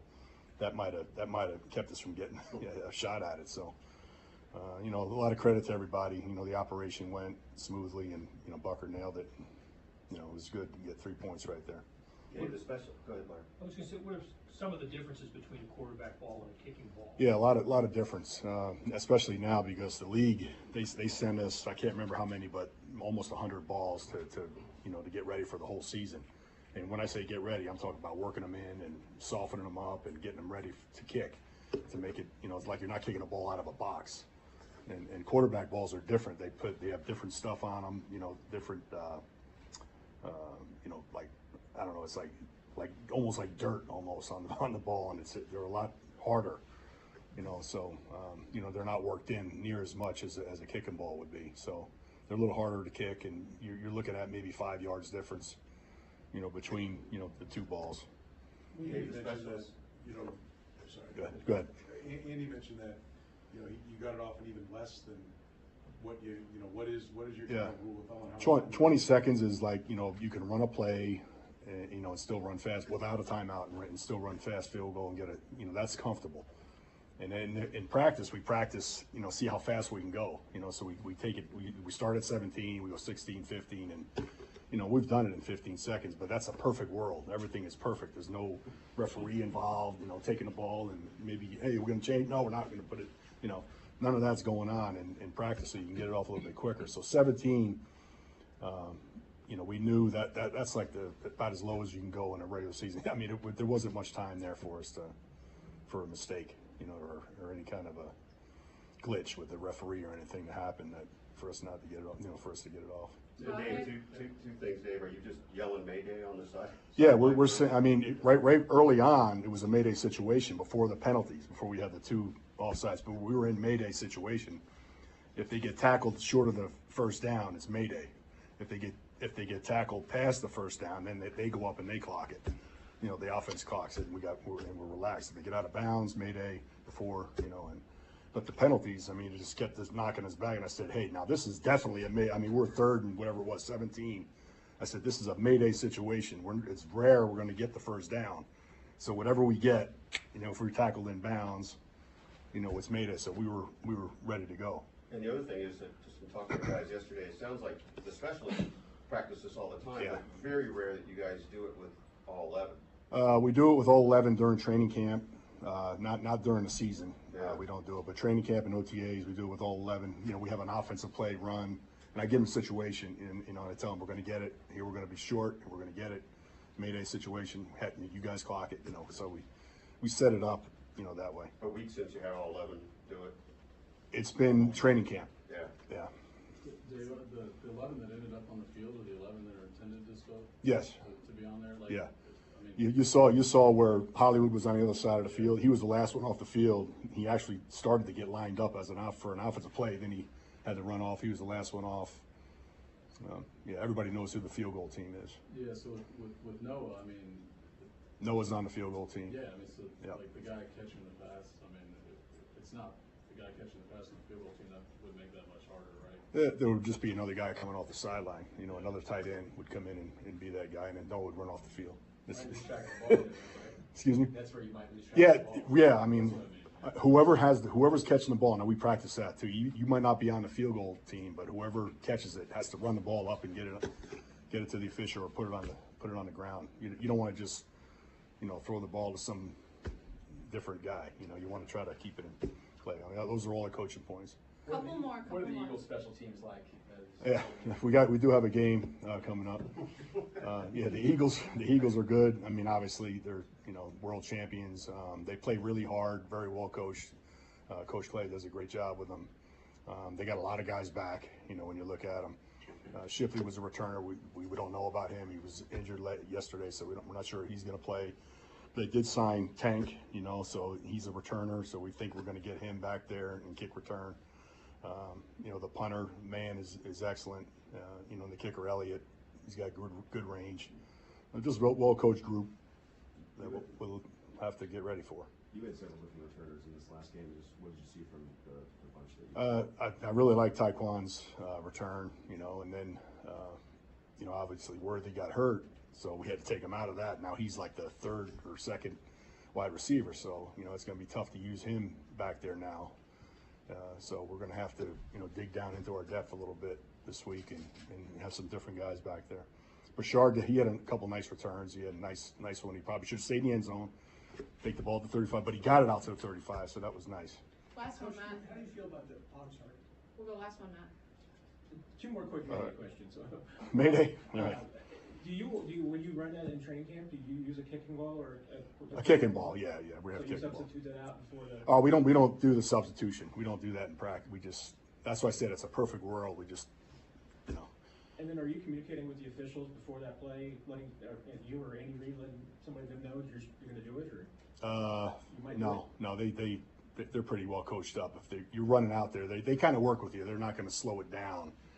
You know, they understand what you're trying to intending to do, and they get it lined up pretty quick for you. But that's the part that you don't know. That's the unknown. That's where you have to build in a couple seconds there, you know. Thanks, Coach. All right, thanks. Take care. All right, there's Dave Tobe, and that was really, really well executed. I mean, it was beautiful. And what's great about seeing that in real time is that all of they get lucky, right? They're winning these close games, and it's the refs, or they're fortunate things fall in their favor. That element right there showed how well coached they are in situations like that. That was special teams only, and there were other parts of the game in which they had mistakes that were made, but they pay attention to so many of the smaller details that I can't imagine the Chiefs would be in a game like the Bears and kick the ball in the end zone instead of kicking it through the back of the end zone or kicking it out of bounds or kicking it short of the target area. Yeah. Anything but kicking it in the end zone where you can return that. That's the only thing you can't do. That can't be returned. There's no way the Chiefs would do that. They would not have made that mistake. Because one, Butker would kick it through the back of the end zone. Sure. But if I've got let's say that Butker's out and Matthew Wright is in, and Matthew Wright doesn't have the leg that Butker has, well then Matthew, kick it short of the target line. I don't care. Kick it short of the target line. We'll give them the ball at the 40-yard line. Or kick it out of bounds. It doesn't matter. It's going to go to the 40 anyway. Yeah. Because if you kick it in the end zone, they're going to get it at the 35 now. So you're saving 5 yards, but you're also risking them. Like, those are the small little details as to why and how you can win one-score games. They didn't win this one, but I think it's a great example of it ain't just luck that falls in the favor of the Chiefs when end-of-game situations happen and other teams panic and don't make the play, and the Chiefs do make the play. Agreed. The Chiefs are seemingly always in control in those moments. I mean, when was the last time you've seen them make a mistake like the Chargers did at the end of the first half? Yeah. Of allowing them 100%. Running out of bounds like that. I know it's a rookie, but he's got to be told before that. Yeah. Even reminded if you have to. I mean, again, we always go back to the Super Bowl of the Chiefs knowing the rules and the Niners and Shanahan not knowing the overtime rules. Like, it just feels like they're always on top of the little things. The Brian Callahan situation would never happen in Kansas City. The only one I can think of that was close was when Tyreek Hill ended up catching the ball that he thought dropped and hit the ground. Yeah. And it was because he was the one that came up saying, "No, I didn't catch that, coach. Don't challenge. I didn't catch it," right? And he did. That's like one of the few times I remember where, they didn't make their own luck, if you will. Because I think you make your own luck. Yeah. You put yourself in a situation. You have the kicker. You've gone through these drills. I did find it interesting, not with a regular ball. Use your kicking ball in these drills. Yeah, right. So Butker, again, a huge shout-out, which I felt so bad when you miss that extra point. I mean, it's his fault, but it went from being Butker the hero or Butker being a great game to now you somewhat wonder, do you have the extra point yips yet again, where that was a storyline a few years ago? Let's hope not. Yeah. But you're so right in regards to the coaching aspect of the Chiefs versus other teams in these close games. The other thing that I was wondering, and I texted it to Todd too late because I'm a dummy, and they had already called last question, which, by the way, there's nobody waiting to go to the podium. Oh, here's Spags. I'll get into this in a second about the defensive. Do you guys still use pens and stuff? I end up with blue. At the end of the game, I got blue all over my hands at practice. Made me think of that. I just wanted to open up. Today is September 11th, and pretty monumental day in this country. So we haven't forgotten about that, and I get a chance to mention it to the players this afternoon. Of course, none of them were around then. I remember it. I was in Philadelphia. It's a pretty traumatic day. With that, I'll just kind of open it up. I mean, I'm only going to go back real quick in saying that none of us defensively were real happy with the way we played last week, and certainly hope to be much better this week. And the whole focus of this week is to chase improvement, which is what we do, win, lose, or draw. But especially this week when you don't perform real well the previous week. So with that, I'll just open it up. Steve, you had a real hard time getting pressure for Yeah. Was it the fact that you were looking run and they went pass all the time? You might have hit on something right there, because quite frankly, going into the game, we all felt like they would try to establish the run first. To their credit, they kind of shifted gears right from the beginning. Maybe it threw us off a little bit, but I mean, that's football. I mean, you just gotta. We did talk a lot about, in the first game of the season or in the first quarter of the season, it's going to be about adjusting in game. And maybe we could adjust a little bit quicker. I thought we did a nice job coming out of the locker room in the second half where we needed a 3 and out, and we got that. Actually, the second drive, we kind of got a second a 3 and out. But there wasn't enough good plays. I mean, when we talked after the game in the locker room, and I think our guys are great, we all felt like everybody took a turn making a mistake, myself included. There's about 4 or 5 calls I would have liked to have had back. And I think every player to a man said the same thing. So if we can eliminate those, we'll be better off. You had a couple guys, obviously Drew and Chris, the camera spot. Yeah. Kind of getting on Chris after he went in and Herbert got around the outside. Just reaction to the emotion. Yeah, I think guys get caught up in that. Listen, we like fiery guys, so it's a good thing. Speaking of the quarterback, I mean, I thought he played terrific. I think he's terrific anyway. But he was on fire. He beat us with his arm and with his feet, and because of that, I think they came out as a winner. Steve, did Gelati flash to you, or did you think he earned more time? Yeah, absolutely. I think you guys wouldn't have been out for one-on-ones yesterday, right? We did him a little later in practice, but I thought he did a really nice job of one-on-ones. He'll play, but he got that elbow. Otherwise, I think he would have had more plays in the game, but we'll keep trying to gear him up. What do you need to see from Christian for him to get on the field more? Well, Christian lost a lot of time. A couple things there. He's behind a lot in some of the things we do and the way we do it. We had him involved in a play yesterday. He did it a certain way, and I had to talk to him about that's not. So there's still a little bit of that. And Jalen had a pretty solid game. He made a really nice play in the red zone to knock a ball away. But we're going to need. Listen, you need 3, 4, 5 corners as you get through the season. So we'll need them. Is it the hope that Trent can still play inside? Yeah. If I'm not mistaken, we put him in there a few times in the game. Listen, you all know you've been around long enough. The Trent's pretty effective in there. But we pick our spots, so we'll do the same thing. It seems like at the second and third level, some of the receivers are open by multiple steps. I guess, how do you reconcile?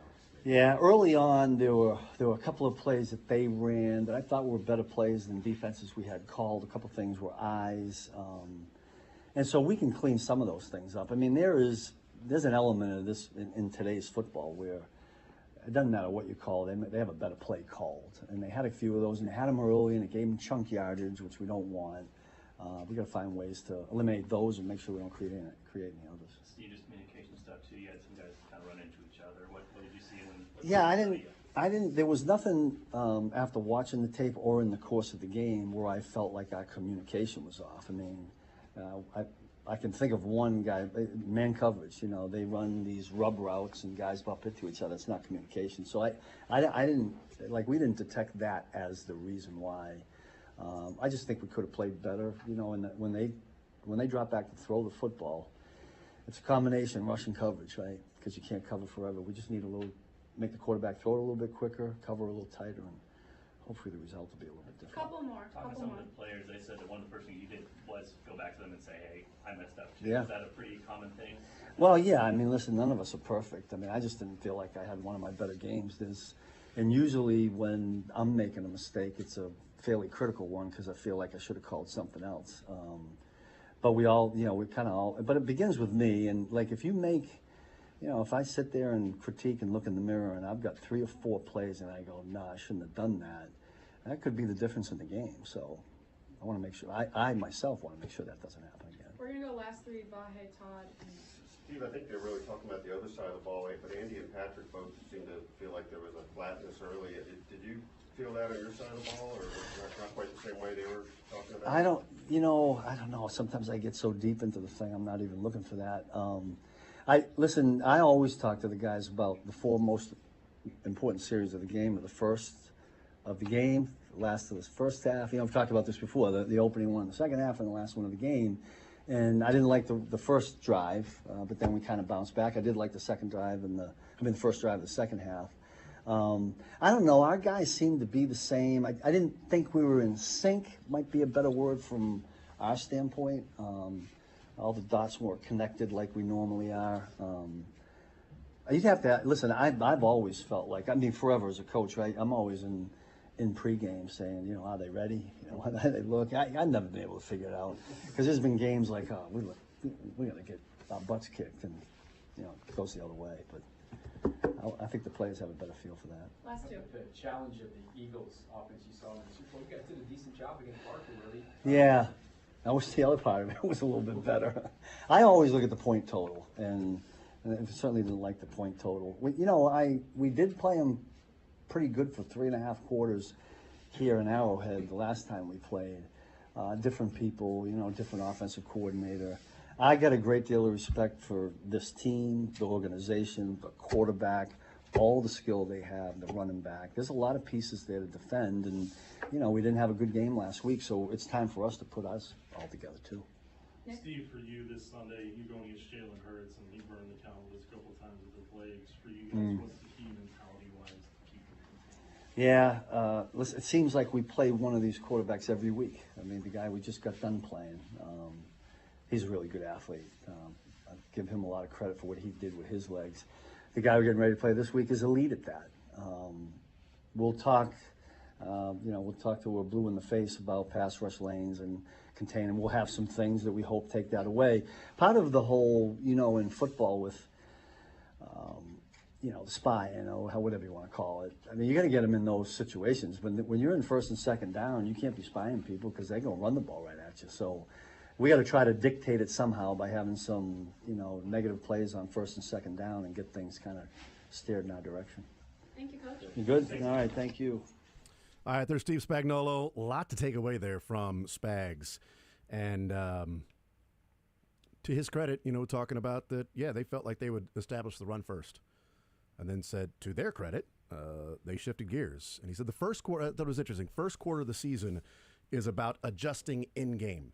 Yeah. So, it's like we didn't expect them to do that, but we also know going into the game, these first 4 weeks or so, we've got to adjust in game because teams don't have tendencies yet.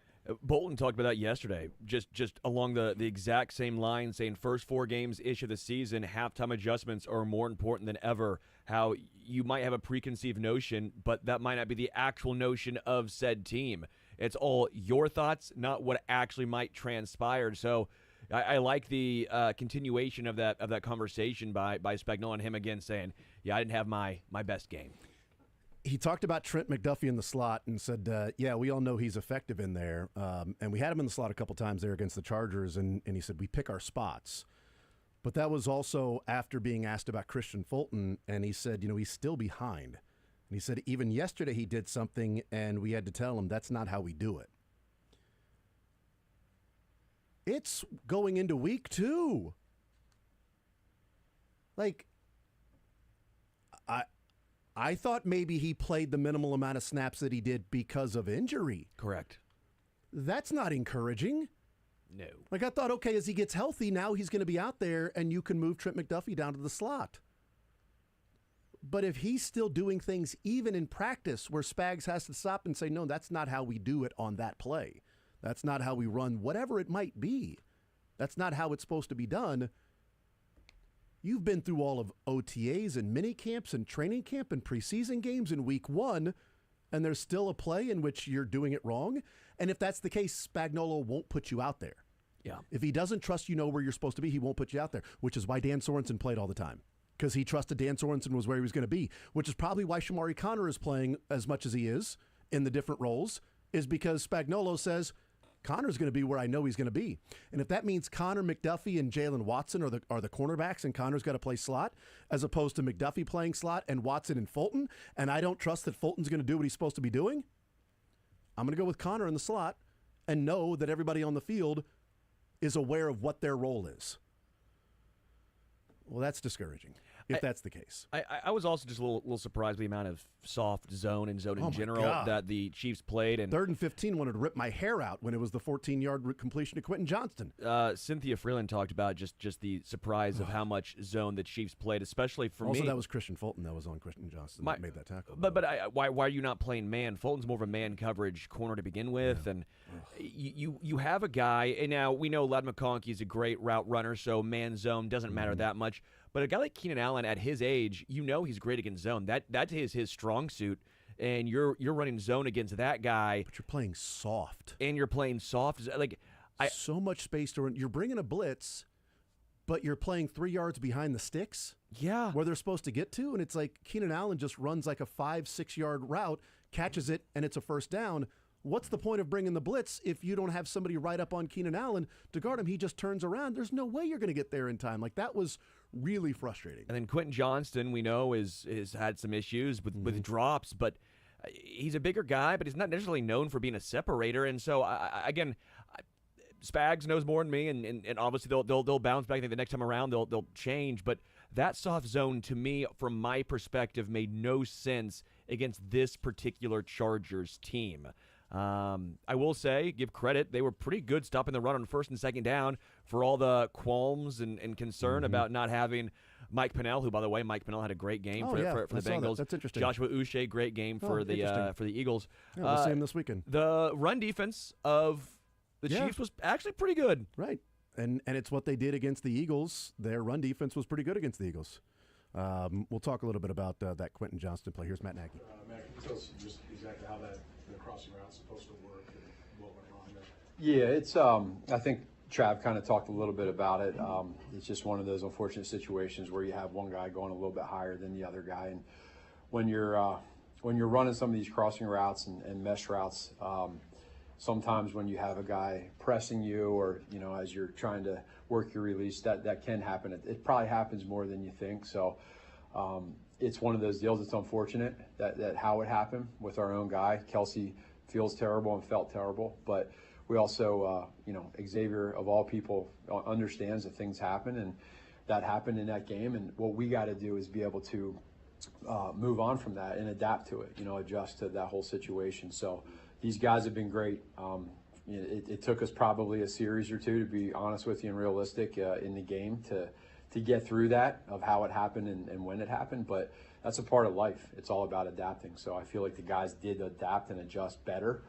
And so that's what happened on that route. Did the adapt and adjust come more from personnel you guys were using, or did you guys have to switch up the game plan at that Probably a little bit of both, adapting wise. There's some of that initial, Xavier has been a big part of this with the stuff, right? Training camp and practice, et cetera. So now you are, when you practice, you have so many reps and you're getting reps with those guys, and now you got to adjust. And no one's feeling sorry for us. We're certainly not either. And you got to be the next guy up and be able to adjust in that moment and stick to the details that we talked to all week. And again, I think probably for a series, maybe a series and a half, that didn't happen with all of us, and that's what we got to get better with. Eventually they got better, and I'm proud of the guys for rallying in that moment. I thought they did a much better job. Maybe take the big first downs and so on, but I imagine you don't want Pat leading and rushing. Right.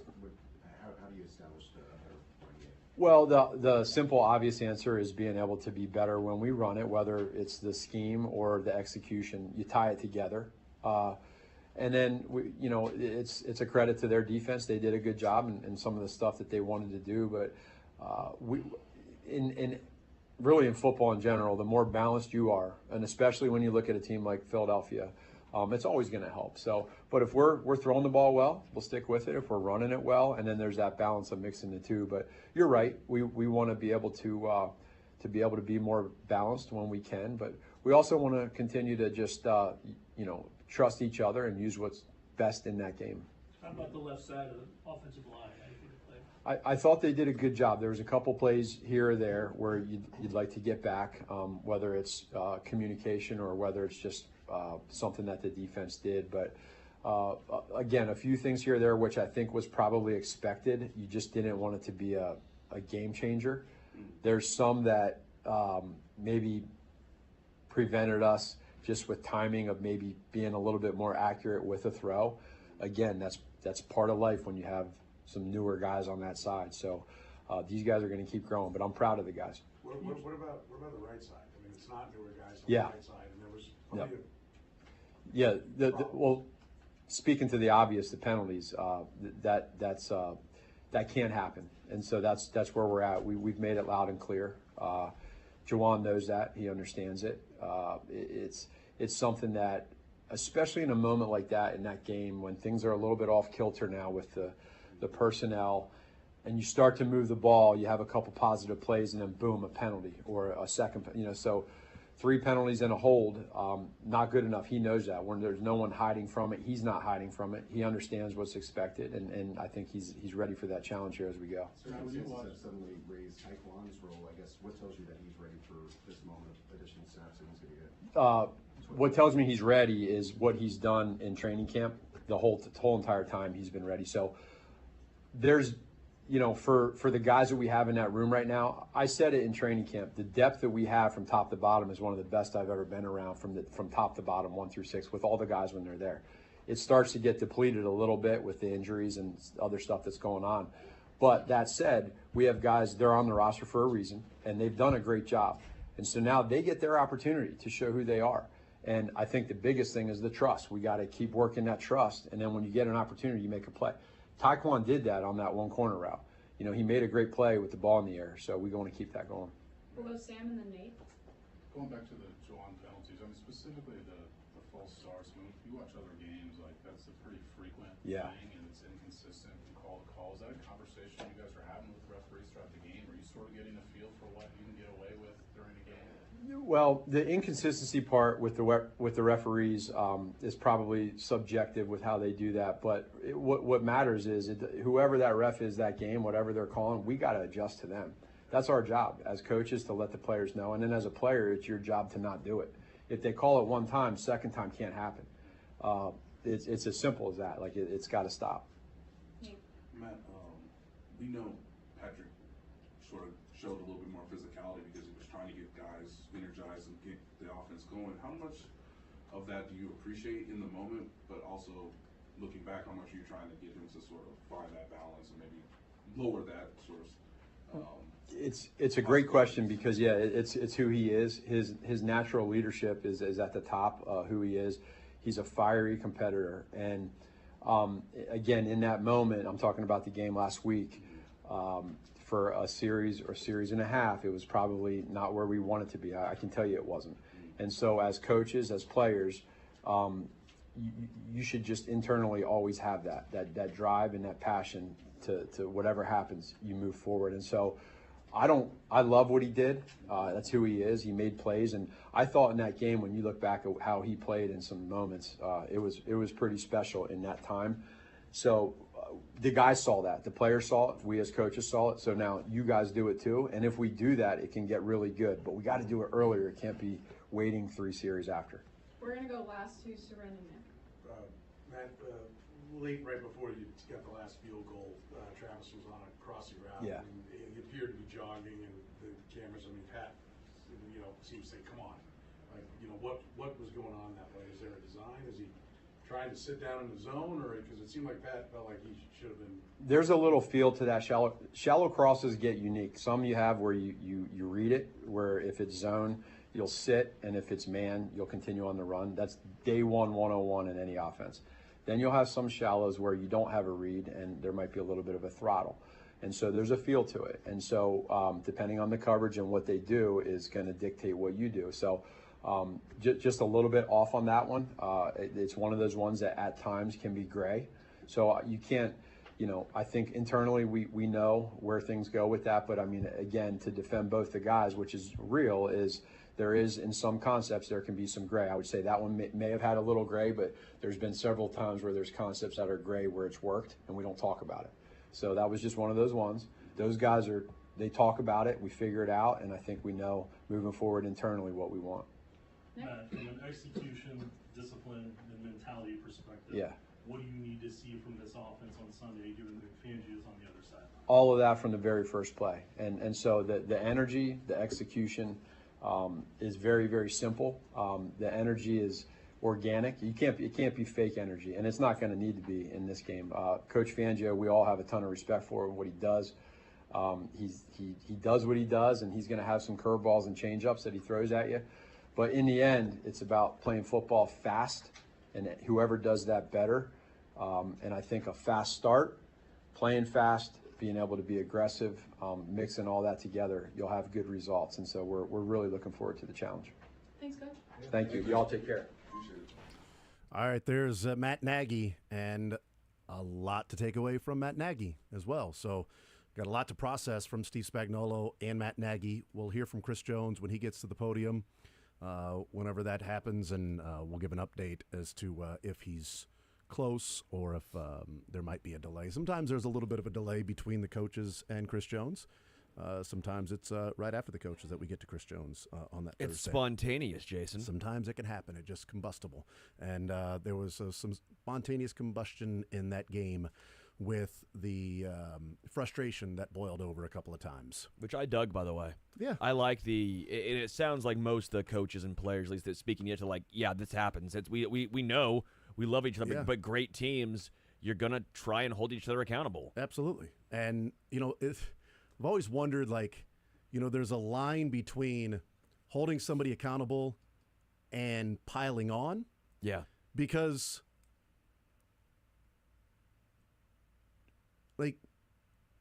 Chris Jones knows that he went inside and lost contain, and you can't do that. You don't have a spy on Justin Herbert, and you're playing man-to-man. You can't lose contain. That's rule number one. If you're on the outside, you must have rush lane integrity on that particular play. You can't do that. And he tried to make a play. It was 3rd and long. Maybe didn't need to make a play. Didn't need to win that quickly if it was 3rd and 3, 3rd and 4, or something like that, to where it's I got to win fast here, like he did against Burrow in the AFC Championship game. He also, beat that right tackle to the outside. But he had to win quickly because it wasn't 3rd and 14, 15 yards. So Chris Jones knows that that's not acceptable to do that. And if you go inside, boy, you'd better get there. Yeah. If you're stealing 3rd with 2 outs and Salvi's up and you're down by 1, you'd better get there. You'd better get to 3rd. It's not smart. If you get there, you'd better be safe. If not, well, you're as they say, ass is grass, and I'm the lawnmower. And Drew Tranquill was the lawnmower there. And so there is an element of Chris Jones would have done that with other players. Yeah. I think Chris Jones would have held other players to that standard of you can't do that in that situation. Therefore, Drew Tranquill holding Chris Jones to that standard, nothing wrong with that. Yeah. Nothing wrong with that. But I do wonder that fine line of, catch the ball. I think the wide receiver knows he's supposed to catch the ball, So then you come over and you're yelling about, catch the ball. That guy knows he's supposed to catch the ball. So are you challenging him? Is this a level of you're getting them to play at a next level, or refocus, or piling on to somebody that already knows that they made a mistake? Yeah. There's that fine line, and you got to read that. And I think Drew Tranquill and Chris Jones have a good enough relationship. They've been around each other for a couple of years now. It ain't their first game together. If this was Drew Tranquill's first game with the Kansas City Chiefs, I don't think he does that. But this is year number 3 for Drew Tranquill. And I think he's got the comfort to do that with Chris Jones, to challenge him, to hold him accountable, because everybody's got their job to do. And when one person does not do their job and goes off script, it can have the whole play breakdown. And we might be talking about the Chiefs winning 28-27 if they'd have got the ball back there. Who knows? Who knows what happens there? Or we might be talking about the Chiefs losing 27-21 and the offense couldn't get it done when they had to have it. Who knows? But what we do know is that we're talking about a loss and Justin Herbert getting around the edge and making that happen. But it's also not just defensively, because we saw Travis Kelce and Jawan Taylor. And by the way, Matt Nagy, I put some stars around this, talking about Srim Petro asked him about specifically the right side of the offensive line. And he said, the penalties can't happen. We made it loud and clear. Okay. Said he knows that. He had 3 penalties and a hold. He's not hiding from it. He's ready for the challenge. And then talked about how the refs were calling it. And do you have a conversation with the refs? I think it was Sam McDowell that offered the follow-up. And he said, well, we have to adjust to the refs if we know they're calling it. Quote, it has got to stop. End quote. So, we made it loud and clear. It has got to stop. What's the next step? You're on the sideline, right? That has to be the next step. Because if it doesn't stop and you made it loud and clear, then what's the repercussion? Then it's just an empty threat. Yeah. It's just words backed up by nothing. Which it has been Yes. since the Was it the first season, the first couple games when? But I understand, like Juwan got pulled, right? And he got pulled in that Jacksonville game, his first year with the Chiefs. Yeah. He got benched for a series or two, and I understand last year the Chiefs going, well, "What are we supposed to do with Juwan Taylor? We're going to take him out and put who at right tackle? Like we got Wanya already playing left tackle. Yeah. We're trying to we're going to move a left guard over to left tackle because we're trying to figure out that we can't then bench Juwan Taylor because of offsides or You're not false start putting penalties. Kingsley in that Right. spot, probably. We're not doing Yeah. that. We don't have a choice. Well, guess what, Juwan? They've got a choice. You know, we've seen some games where in college basketball, Bill Self has talked about this before, that I don't remember what year it was. It was a couple, 3 years ago where he had a very short bench. And it was like, he lamented the fact that, he built the roster. Yeah. Some of it was injury. But it's like, we got guys out there that are making mistakes. What am I going to do? I can't go to the bench and bring somebody else in because now we're in a worse spot than we would be with this player in there because these guys aren't ready to go and not good enough at that point. So don't really have a choice. Our hands are tied to stay with what you have. Well, then you get a couple guys on the bench that can go in and play. Oh, you damn sure better do your job out there or you're going to be sitting next to me and watching it. And I think that's what Juwan Taylor now has in front of him is you do your job or Jalen Moore is going to be in there playing. Yeah. Quote, we've made it loud and clear. Quote, it has got to stop. Okay. Well, there are 2 right tackles in the game on Sunday afternoon that push it to the edge and sometimes over the edge, but there's only 1 right tackle that gets talked about. Let's take a timeout. We'll come back. We'll hear from Chris Jones when he gets to the podium. There'll be a little bit of time here before Chris Jones starts talking. We'll take a timeout. We'll come back. We'll hear from Chris Jones next.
We'll head back out and listen to Chris Jones when he gets to the podium.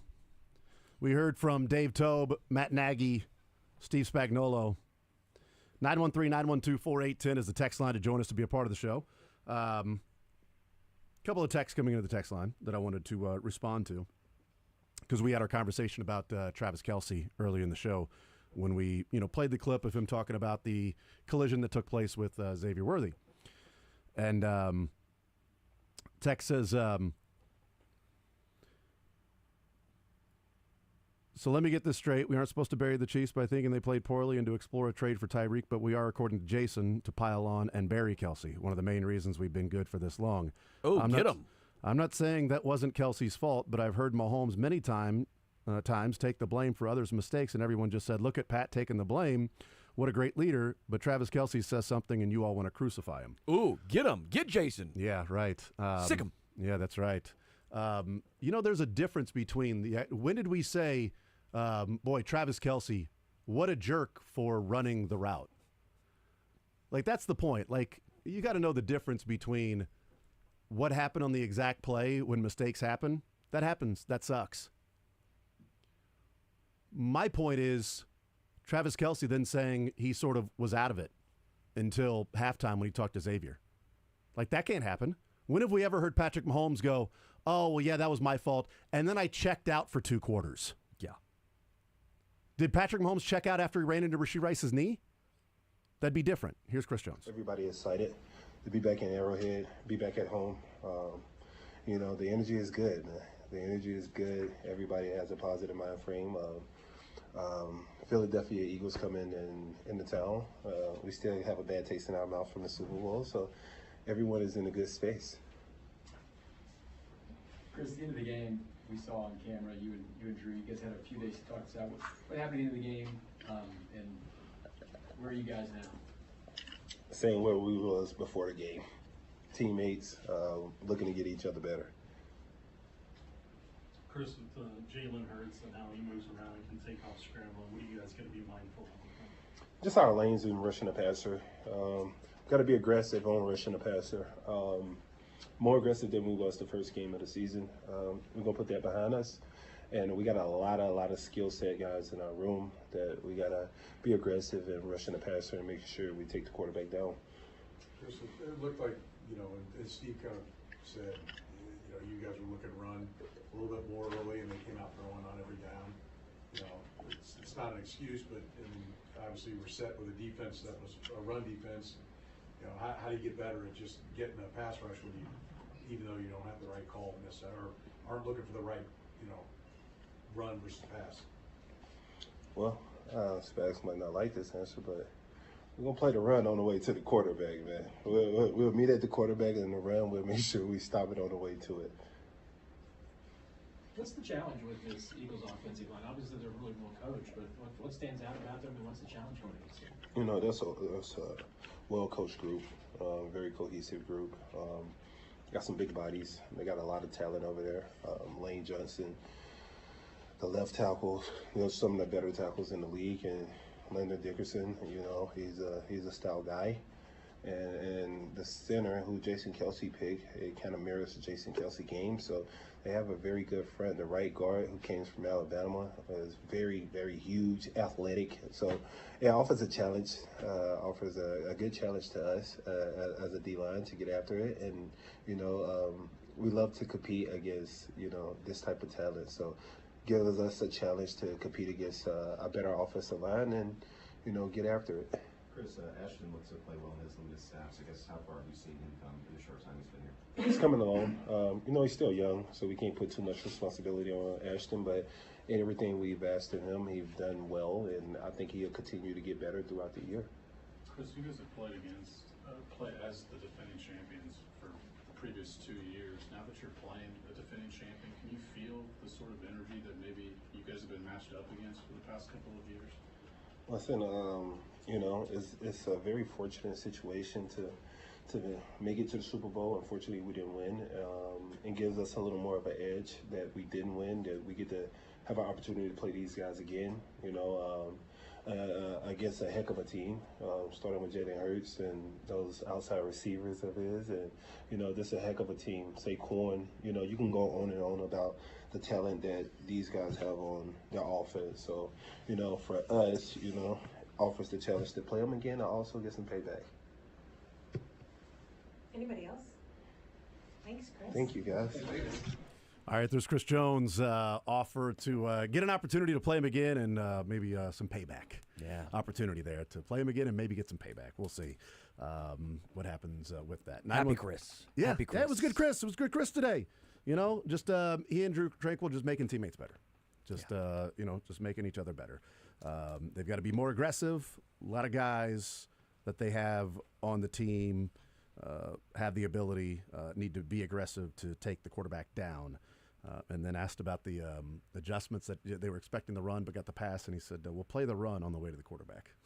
Yeah. But he also said, Spags may not like this answer. I'm like, oh, it's interesting. I don't know. Why would Spags not like that answer? And then Ashton Gelati's coming along, still young, can't put too much on him this early, is what Chris Jones was saying there with Ashton Gelati. We'll take a timeout. We'll come back. We'll continue rolling. Warzone next.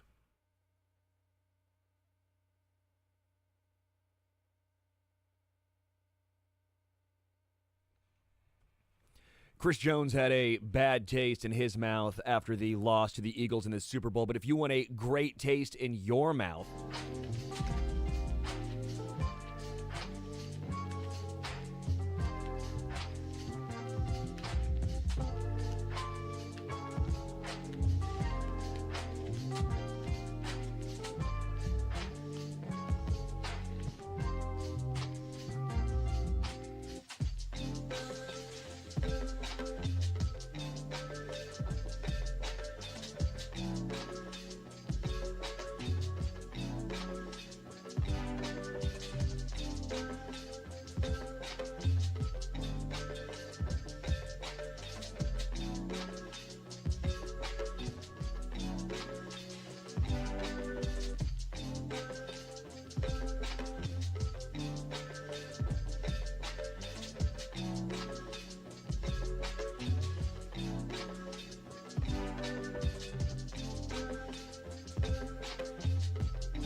process actually worked, but I don't know if that's a sustainable model.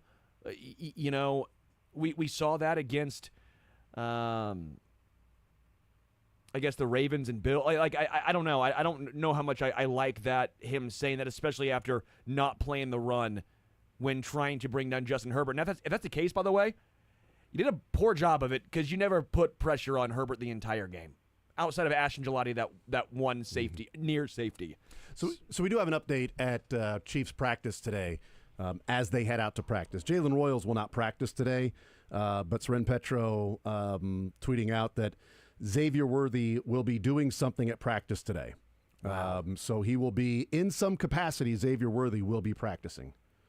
In some capacity. We'll find out what that is, but he will not get a DNP today. Wow. So that's insane. He'll get an LP, you know.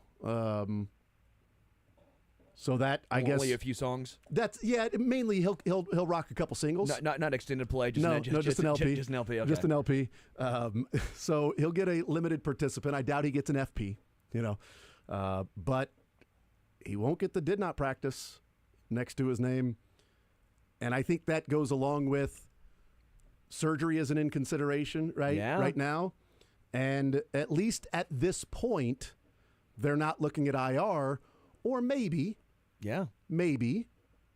you get him out there today, start to do some stuff, you see what he can do this early, and if you feel like, all right, he can't really do anything right now, even this early, maybe we do have to IR him. I don't know, but I think the exact opposite. I think the fact that he's out there in subcapacity and practicing to some degree, I think shows that the Chiefs do believe he'll be back before week 5, which would have been the short-term IR for the 4 weeks. Yeah, I concur. This is phenomenal news. I am shocked by this. Yeah, that's great. You know what? If you get him back for the Ravens, I'll settle out of court right now. You get him back for week 4, I'll settle right now for week 4. Maybe he's back for week 3 against the Giants. He ain't playing this weekend. But you get him back for week 4, settle right now. Settle. Take the plea deal. Ravens, done. I'll settle. I'll settle with you. I'll do it. We'll take a timeout. We'll come back. We'll settle for this segment, and more Zone next.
All right, wrap it up this hour.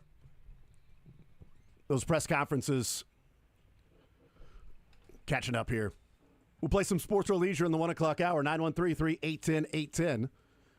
$25 to Johnny's Tavern will be given away in some sports or leisure. It'll be a new category. Oh, a new category. Yeah. Yeah, baby. New categories.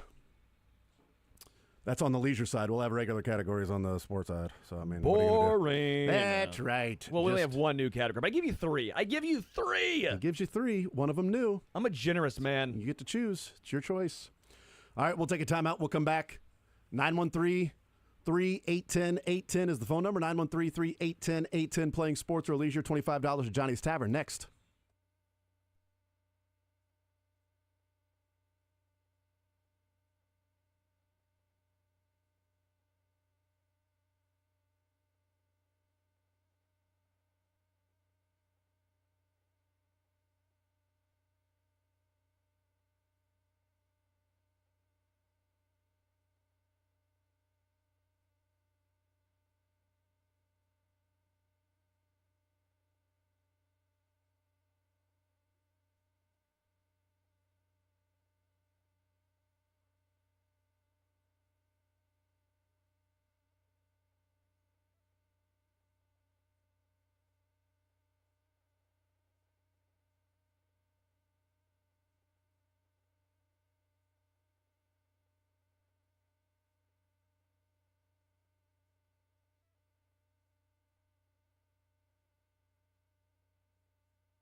All right, hanging out on a Thursday edition of The Zone, heading up until 2 o'clock. The program with Seren Petro takes over at 2 o'clock. Coming up tonight, we've got Commanders and Packers right here on Sports Radio 810 WHB with the Westwood One. I'm not going to do that with the voice thingy. Not today. Maybe some other time. Westwood One. Brought to you by Barbasol. No, not doing it. So that comes up tonight right here on Sports Radio 810 WHB. Your home of the NFL. And everything that's bleeping great. Really good. Really swell. That's right. Everything that you like. It's right here. Including sports or leisure. 913-3810810. Playing some sports or leisure. $25 to Johnny's Tavern. We give away if you get it right. We don't just give it away. You earn it. You know what I mean? Like, we don't just give it away. You have to earn it. We don't give it away now. Yeah, see the Chili Peppers. Again, there you go. Nice. It's multiple right here, okay? So you have to earn it. You get a sports question and a leisure question. You get them both right, you win. Either of them wrong, you lose. But the question is out there available for someone to call in and request. We give out the right answer when it has been answered correctly, or we have simply run out of time to play. That's how we play sports or leisure. $25 at Johnny's Tavern, premier sports bar in Kansas City, 10 locations, including Lawrence and Topeka. That Lawrence location, the site of the Lance Leipold Coaches Show with the KU Jayhawks heading into a bye week this week for KU before getting conference play underway next week. K-State trying to bounce back from the loss that they had over the weekend as they head to a tricky one there at Arizona. Before they get a bye. You know what? K-State probably deserved the bye earlier, considering that they went over to Ireland, and then you come right back and you're playing games, and then now you got a short week for your fourth game before you finally get a bye, where in the NFL, typically you do a international game, you get a week off. The Chiefs got a day off. International game, they'll give you Saturday. Well, I mean, let's be real. K-State's been taking the weeks off, it looks like. They, and it would be nice. I think maybe a bye this week would have served them well. Agreed. We'll see if they can go to Arizona, survive that one. They are a 1.5 favorite in that one. There you go. Mizzou, we'll see if they can put the KU win behind them and move on to Louisiana. They are 4 touchdown favorites in that one. That comes up on Saturday, but K-State Friday night. So tomorrow night at 8 o'clock on Fox. So back-to-back weeks, we have a local team that's playing on Friday night. Yeah, I love that. Chiefs last Friday. High school teams don't. High school teams don't love that. No. That's absolutely right. All right, 913-3810810. Here are the categories today. On the sports side, we've got Royals. We have Chiefs openers that we have for a category today. And I don't care what you guys think. I'm bringing it back because only one person asked the question. I spent too much time last week coming up with the questions. Border War is a category today. So if nobody asked for the question today, that's fine. Those are the categories. Royals, Chiefs openers, and Border War. What about on the leisure, Sterling? Classic rock, deep cuts. Yeah. All right. Riddles. Always have riddles. They're fun. And the new one, I don't know much about this, but I think it's going to be enjoyable and people will have fun maybe. WWE catchphrases. Okay. Catchphrases. You love WWE. WWE. And if you love catchphrases, that's the category for you. This might be for you. What you gonna do when the Hulkamaniac runs wild on you? Ah, gosh, I just can't picture it. Who was it? Junkyard Dog. What are you going to do when The Rock runs wild on you? What are you going to do, brother, when John 3:16 runs wild on you? All right. Yeah. See? Yeah, that's right. That's exactly right. What are you going to do when a Slim Jim runs wild on you? Slapping to it. Snacking to it. Smacking to it. Smacking to it. All right. 913-3810810. I'm ready to go, Sterling. You good? Yeah, sure. Michael, what say you? I think I'm ready. All right, we think so. We'll find out. Let's head to the phone lines, and leading us off here, first up, first on, is Cajun on Sports Radio 810. Cajun, sports or leisure, what side would you like to start with, sir? What is the Border War? Is that specific to... It's specific KUMU KU football. Missouri Yeah, games? specific KUMU football, yep.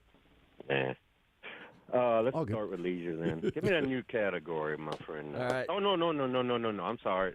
WWE? No, not that one. Okay. What were they again? I'm sorry. Riddles, WWE catchphrases, and classic rock deep cuts. Classic rock deep cut. I love Cajun because even if you didn't know the name, you'd know he's Cajun. Yeah. I love hearing Cajun talk. What? You must be a detective. That's right. Well, I'm a private dick, so I mean, I don't know about a detective though. I can't figure things out. Elitist dick. Oh, well, I'm sorry. Did I say that? I'm sorry. I meant Richard. Yeah. Oh man! Hey, by the way, Michael, that's all fine. We're talking about detectives. Yeah. Okay, that's where we're talking about gumshoes. Right. I believe. Absolutely. So, yes. Go right ahead, Sterling. Yeah. Sherlock Holmes and. That's right. Yes. Ice Cream Man, which I don't think they were talking about ice cream when that song came out, and then Little Dreamer. These are actually both off the same album by a very, very famous band. A band? This band sang those two songs off their first album, Ice Cream Man and Little Dreamer. I'm thinking David Lee Roth, but you said band? Yes, correct. He was in that band. Yeah. Oh, okay. It's Van Halen. Crazy from the Heat was the name of the album. No, this is off Van Halen 1. What? This is Which one now? Ice Cream? Oh, Ice Cream Man. I'm sorry. I was thinking of Gigolo. Yeah, this is off his. You could have done Soul Kitchen. That's also David Lee Roth. That's a cover of, I think, The Doors, if I'm not mistaken. Yeah, I love Diamond Dave. But yeah, that was the David Lee Roth version of Van Halen. I saw him in 1978 in New Orleans. There you go. Sterling, were you That'd been their, no, that was when their first album came out was 78. So that'd been their first tour. Were you there, Sterling? I was not there. Okay. Shocking. When you first went with Ice Cream Man, I thought maybe since, Cajun and Louisiana, I thought maybe you're going like Master P. No, well, I'm your Ice Cream Man. You can stop me when I'm passing by. No, the only thing I know about Master P, wasn't he like Ricky Williams' agent? That's about the only thing I know about Master P. That's right. All right, on to the sports side. We've got Royals, we've got some Chiefs openers, and we've got Border War. I haven't been doing good with Royals, so let's try Chiefs. Okay. Let's go with the same player holds the Chiefs' record for rushing yards and rushing touchdowns in a season opener. Who is that player? 2 different times he opened the season, and he holds the record for the most rushing yards in a season opener, and he holds the record for most rushing touchdowns in a season opener. So 2 different games. Same guy, though. Priest Holmes? Priest Holmes is correct. He had, there you go, Cajun. God. There you did it, man. First time, man. You did it, Cajun. Hey, we did it. You know what? Pay it forward, my friend. I don't want to go drive down there for a $25 certificate. We'll pay it forward. Michael, pay it forward. Not to you, Michael. Literally wrote it on the envelope already. you already wrote pay it forward? Sorry, man. That's fine. Cajun. Well, first world problem. Here's the thing, Cajun. Michael could not ever scratch that out. He couldn't scratch that out and put a different name on there. Now that it's gone. Ruined. It's ruined. Now, Michael, my name is Michael. There you go. There you go. Now you know something about Cajun. Yes, he said Cajun pays it forward. That's on the envelope there. Cajun, you're the man. Appreciate you, brother. All right. Look at that. Great stuff from Cajun, man. Love when Cajun calls in. We got himself a win there. Priest Holmes, he had 4 touchdowns rushing against Cleveland in 2002 and 151 yards versus Denver in 2004. So Priest, the record holder. Although Clyde came close against the Texans a number of years ago in that opener. Clyde had, 120 yards rushing? In that opener against the Houston Texans, coming off that Super Bowl win in 2020, he had a big game. It was like, all right, there you go. This is how are you going to stop this Chiefs offense now that they got a running back like Clyde Edwards-Helaire? Unbelievable. You won't. You won't stop him. Who's stopping them? Huh? Let's go to Jack next up on Sports Radio 810 WHB. Jack, sports or leisure? What side would you like to start with? Hey, Jack, you there? There we go. We got him. Thank you. I'm actually Jeff. Jeff. Well, you know what, Jeff? We got you. Jeff, what side would you like to start with, sports or leisure? We're good. As long as you let me win. Well, we'll see. We'll see. What do you want to start with, Jeff? Sports or leisure? Let's start with Chiefs. All right, Chiefs for you. Okay, so there are. Oh, I just gave away. There are 3 rookie running backs in Chiefs history to gain 100 or more yards rushing in a season opener.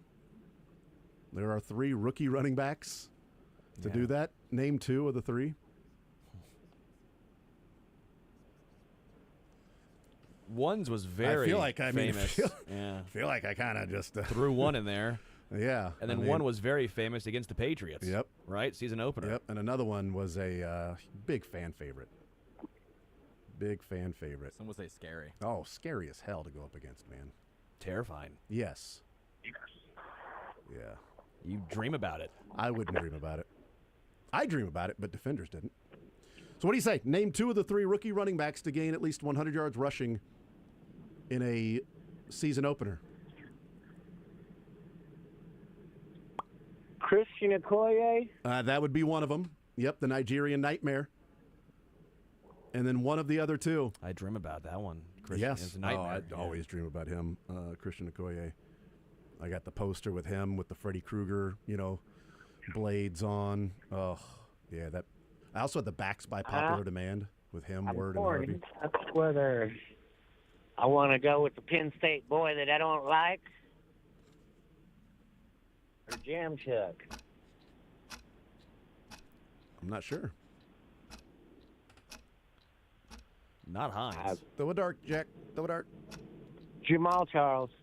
Jamal Charles, that is incorrect. Jack, thank you for playing, man. I appreciate Jeff. it. Not, That was Jeff. Jeff. Sorry, Well, you're sorry, just Jack. lying. It still You're said saying Jack. his name It still wrong. said Jack on there. My bad. Michael's going, oh, it's all good, man. We get names wrong all the time on this show. Michael, it's what we do. So It's been a rough day for Michael back here on the board. it's all good. It's all right, Marshall. You're okay. You'll get it next time. Yeah. Next time. Yeah. Mitch, it's James good. Anderson. Yes, Mitchell, you'll figure it out, man. It's all good, man. So Jeff, no, it was not Jamal Charles, nor was it Larry Johnson. Yeah. The Penn State running back. 913-381-810. Let's go to Mark next up on Sports Radio 810 WHB. Mark, sports or leisure, what side would you like to start with, sir? Hey, what's up, boys? What is up, man? I'll do, I think I'll do that Chiefs question just because I think I know it. Yep, go ahead. Name one of the other 2 rookie running backs to gain 100 yards rushing in a season opener. Did we just say it? Yeah, we did. It was Clyde. Yep, Clyde Edwards-Helaire. And then Kareem Again, Hunt. And was then the- Kareem Hunt. Yeah. Yep, Kareem Hunt, Okoye. Okoye, I thought was the tougher one. I did too. I thought that would have been the more difficult one. Hunt Yeah. was I think the most obvious one because that was. Yeah, people forget about Clyde's first game against the Texans having like Yeah. 120. Yeah. So there you go. On to leisure with Sterling. WWE catchphrases, classic rock, deep cuts, or riddles. I'll do classic rock, man. I'll roll with you. All right. How hard do you want it? Like, are you like a big Oh, I classic thought rock that was guy? the name of a song. No. Like I busted out Mott now. I busted out Mott the Hoople last week or 2 weeks ago. No one knew who Mott the Hoople was, and that I knew who Mott the Hoople was. Mark knew who see, Mott you the knew Hoople the was. question. Yeah. So if you know Mott the Mark got Hoople, it. then I can go. Oh, yeah. Then I can go a little bit with you here. With Bowie. Yeah, they were great. Yeah. Thank you. Thank you. I thought that was a song. All the young dudes, homie. 30 Days in a Hole, Hot and Nasty. This one's also tough. I love the song Hot and Nasty. I'll see if I can pull it up on my phone and play it. Humble Pie. Yes! Nice job. Nailed it. That was one of the tougher ones we had. I was waiting. That's why I was waiting for someone who I could do this with. You and I could definitely have a drink at a bar and definitely go back and forth and have a blast. I'm in. See, this is my pet peeve on music trivia. Is it's always like Katy Perry. Everyone knows that. Oh. Give me some of it. When it's classic rock, it's like, Yeah. who sang "Don't Stop Believin'"? And you're like, bleep you, man. Everyone in the Katy bar Perry knows that. Katy Perry. Give me this. Katy Perry. Katy Perry. Thank you. Yeah, thanks, Mitchell. Mark. Great job, dude. Matt will put you on hold and get your information. Well done, Mark. Nice job, brother. Thanks, guys. Absolutely. 913-381-810. You guys need to go out and get a beer. I would sometime. love that. We'll get a neutral. We'll get a Seems cut like water. a guy that likes beer and music. That's he right could up your swing alley. through. He can hang out here. We'll drink a neutral during the show. That's right. You know? Got some right here. 100 calories. Watch my figure.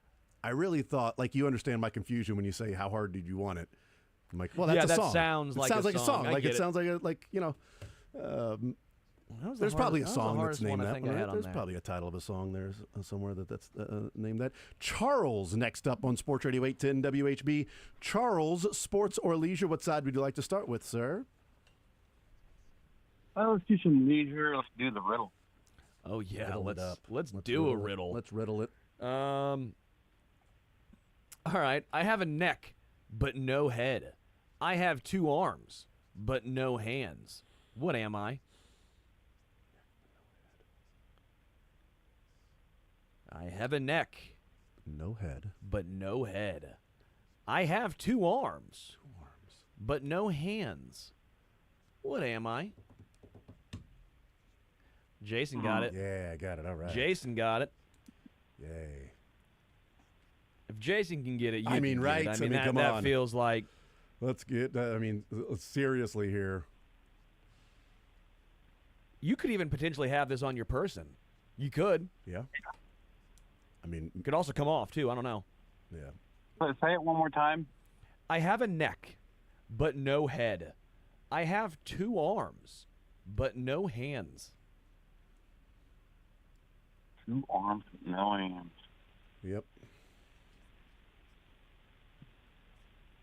Mm-hmm. Is it a T-shirt? It is a T-shirt. Nice, Nice, Shirt. yeah. Well done, sir. Well done. Gosh, I like riddles. Yeah, they're fun though, right? Riddles are this great. keeps They're you young. Everyone gets that what it young at is? heart with the riddles. That's right. But at the same time, I feel sharper now for some reason. On to the sports side, we got Royals, we've got Chiefs openers, and we have Border War. We got to do Royal. Royals? Yeah. All right. Let's go with this one because it just happened last night. Vinny Pasquantino reached 100 RBIs last night. Not in one game for the season because that one game would be a record.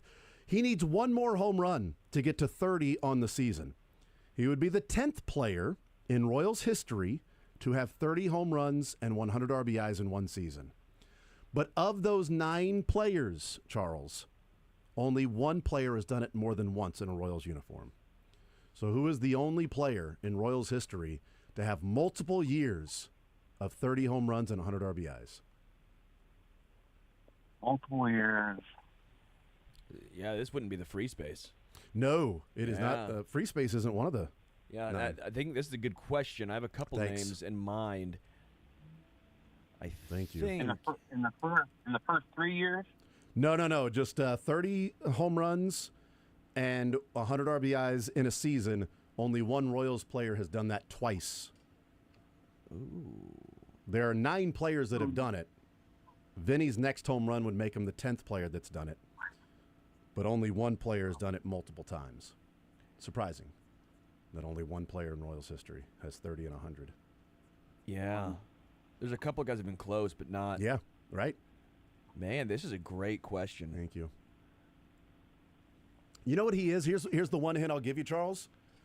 This is a guy that whenever his name comes up, I like to think of him as one of the more underrated Royals players, hitters in history that oftentimes gets so overlooked, but yet oftentimes ends up in these questions and as an answer in a number of these questions. Yeah, I think I know exactly who you're. Mm-hmm. Are we thinking like 80s? Or are we thinking like 2000s, 2000 teams? Wait, it's not that guy. Man, there's some. Oh yeah, it is that guy. It is that guy. It is that guy. Yeah, it is that guy. Yeah. It is that guy. He only played for the Royals for 5 years. Mm-hmm. Yeah, 5 years. And 2 of those 5, he had 30 home runs on 100 RBIs. So many guys were so close. I was looking to see who all was close. I looked at it last year. I didn't remember how many Vinny had last year. Yeah. He only had 19 when he got injured. A So lot- he wasn't going to get to 30 A unless lot he got crazy of hot. dudes with like 29 and 99 Yeah. or 29 and 100. It Mhm. it's pretty crazy. Yep. I'm going to take a shot and say this is just a guess. Carlos Beltran, maybe? He was very close. He was very close a couple times. Very close. Really? But He he didn't do it? He did not even do it once. I think he did it once. Did he do it once? I believe he did it once and was extremely close with 99 RBIs one year. Did he do it once? Let me pull it back up. Carlos I had it pulled up. Beltran? He would make sense that he would be somebody that did it once. I know there was somebody in 2000 that did it. He did no, because he had 29 and 105, and then he had 26 and 100. Yeah, so he never did it once. But if you would have, because you can't count the year. The total year he did with half between Royals and Yeah, Houston. it wasn't just with the Royals. With one Yeah. team. There yeah. was a player on that team that did it, or was teammates with Beltran that did it, but he didn't do it twice. But yeah, it was not Carlos Beltran. Charles, thank you for playing, man. I appreciate you, brother. 913-381-810. I'll tell you, Jermaine Dye did it once. Okay, and but Mike, he did not do it twice. But Jermaine Dye was on that team. I don't wanna- Sweeney Sweeney didn't do it. Okay, I didn't want to give that one away because Sweeney had 29, 144, 29, 99. Yeah. I mean, back-to-back years, too. Right. All right, let's take a timeout. We'll come back. That question is out there available for someone to call in and request. Great question. 913-381-1010. We got an open phone line right now. First in, first on. Giving away $25 to Johnny's Tavern if you get the sports and the leisure question right. More Zone next.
There is some news in the NFL wanted to pass along, and that is, as we look at injuries and stuff, and, about an hour ago we told you that we heard Soren Petro tweeting out that Xavier Worthy is going to be participating in practice today to some degree. So he was DNP yesterday, did not practice, but he will do some things today, so he'll be limited participant in practice today. We'll see what Dallas Goedert's going to be.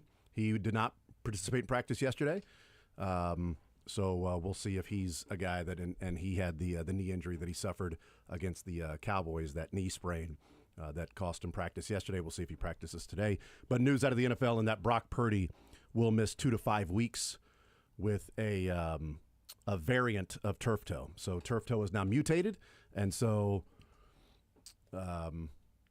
unfortunately, the original what do you call it when you toe? No, it's a phalange. No, you get the shot for the for like flu. Cortisol shot? No. A vaccine. Wow. The original turf toe vaccine doesn't work anymore because it's mutated. That's what I was going to go with. Wow. It was a terrible joke. That took way too long, and I feel it took bad way too for long the people on hold. Right, honestly. because vaccine couldn't pop into my head for some reason. Probably from the vaccine, I would guess. I don't know. Yeah. But yeah, I couldn't get, because what's a variant of turf toe? If there's a turf toe variant, now it's mutated. Now do we need a different? Turf finger? Turf, I don't know. Turf phalange would be it's a variant of turf toe. I'm like, oh my God, it's evolving.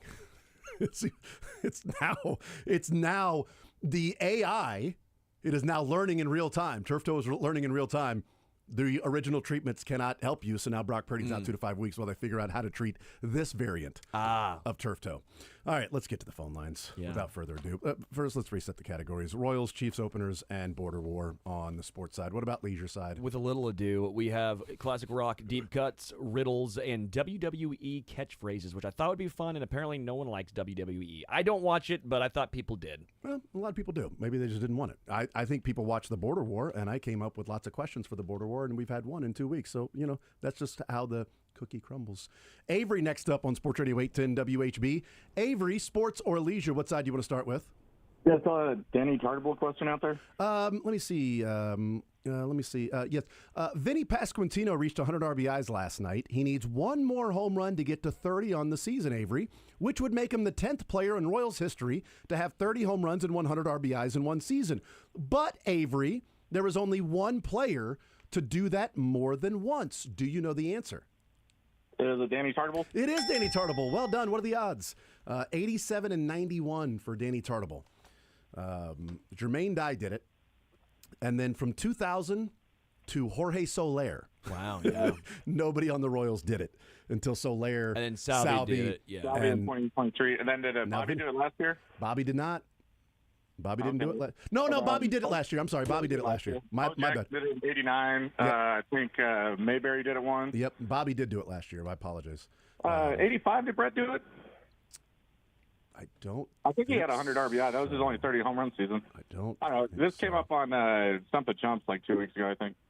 Oh, so did you steal questions from Stump the Chumps, Jason? Is this your new maybe thing? They stole the questions from me.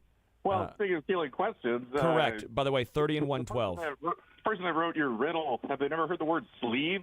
Like, is a keyhole the same as a key? Is a manhole the same as a man? Nobody's ever said a shirt has arms. I mean, They do have sleeves, yeah. They it's have more sleeves, but kind of an arm. Oh, so it's just, Oh, Avery, why don't you come up with the questions then? Oh, no, Avery. Apparently, Avery. We got another. No. Apparently, Avery. Oh, maybe that's what it was from. Maybe it wasn't Streak the Game. Maybe it was Sterling and Avery talking for Sports or Leisure that we got the no. That probably makes Couple way weeks more ago. sense, yeah. Because we didn't play the cuts last Friday. Yeah. Yeah, we didn't play the cuts last Friday because we were doing our predictions for the Chiefs and Avery. Chiefs and I Chargers. do host a trivia show on Monday nights at the Replay Lounge in Lawrence. You guys are out 6:15 to 9. There you go, Sterling. You should go there. You will not catch me in Larry. Hey, Avery, do you have music questions that only the answer is Katy Perry? Because that's what Sterling doesn't like.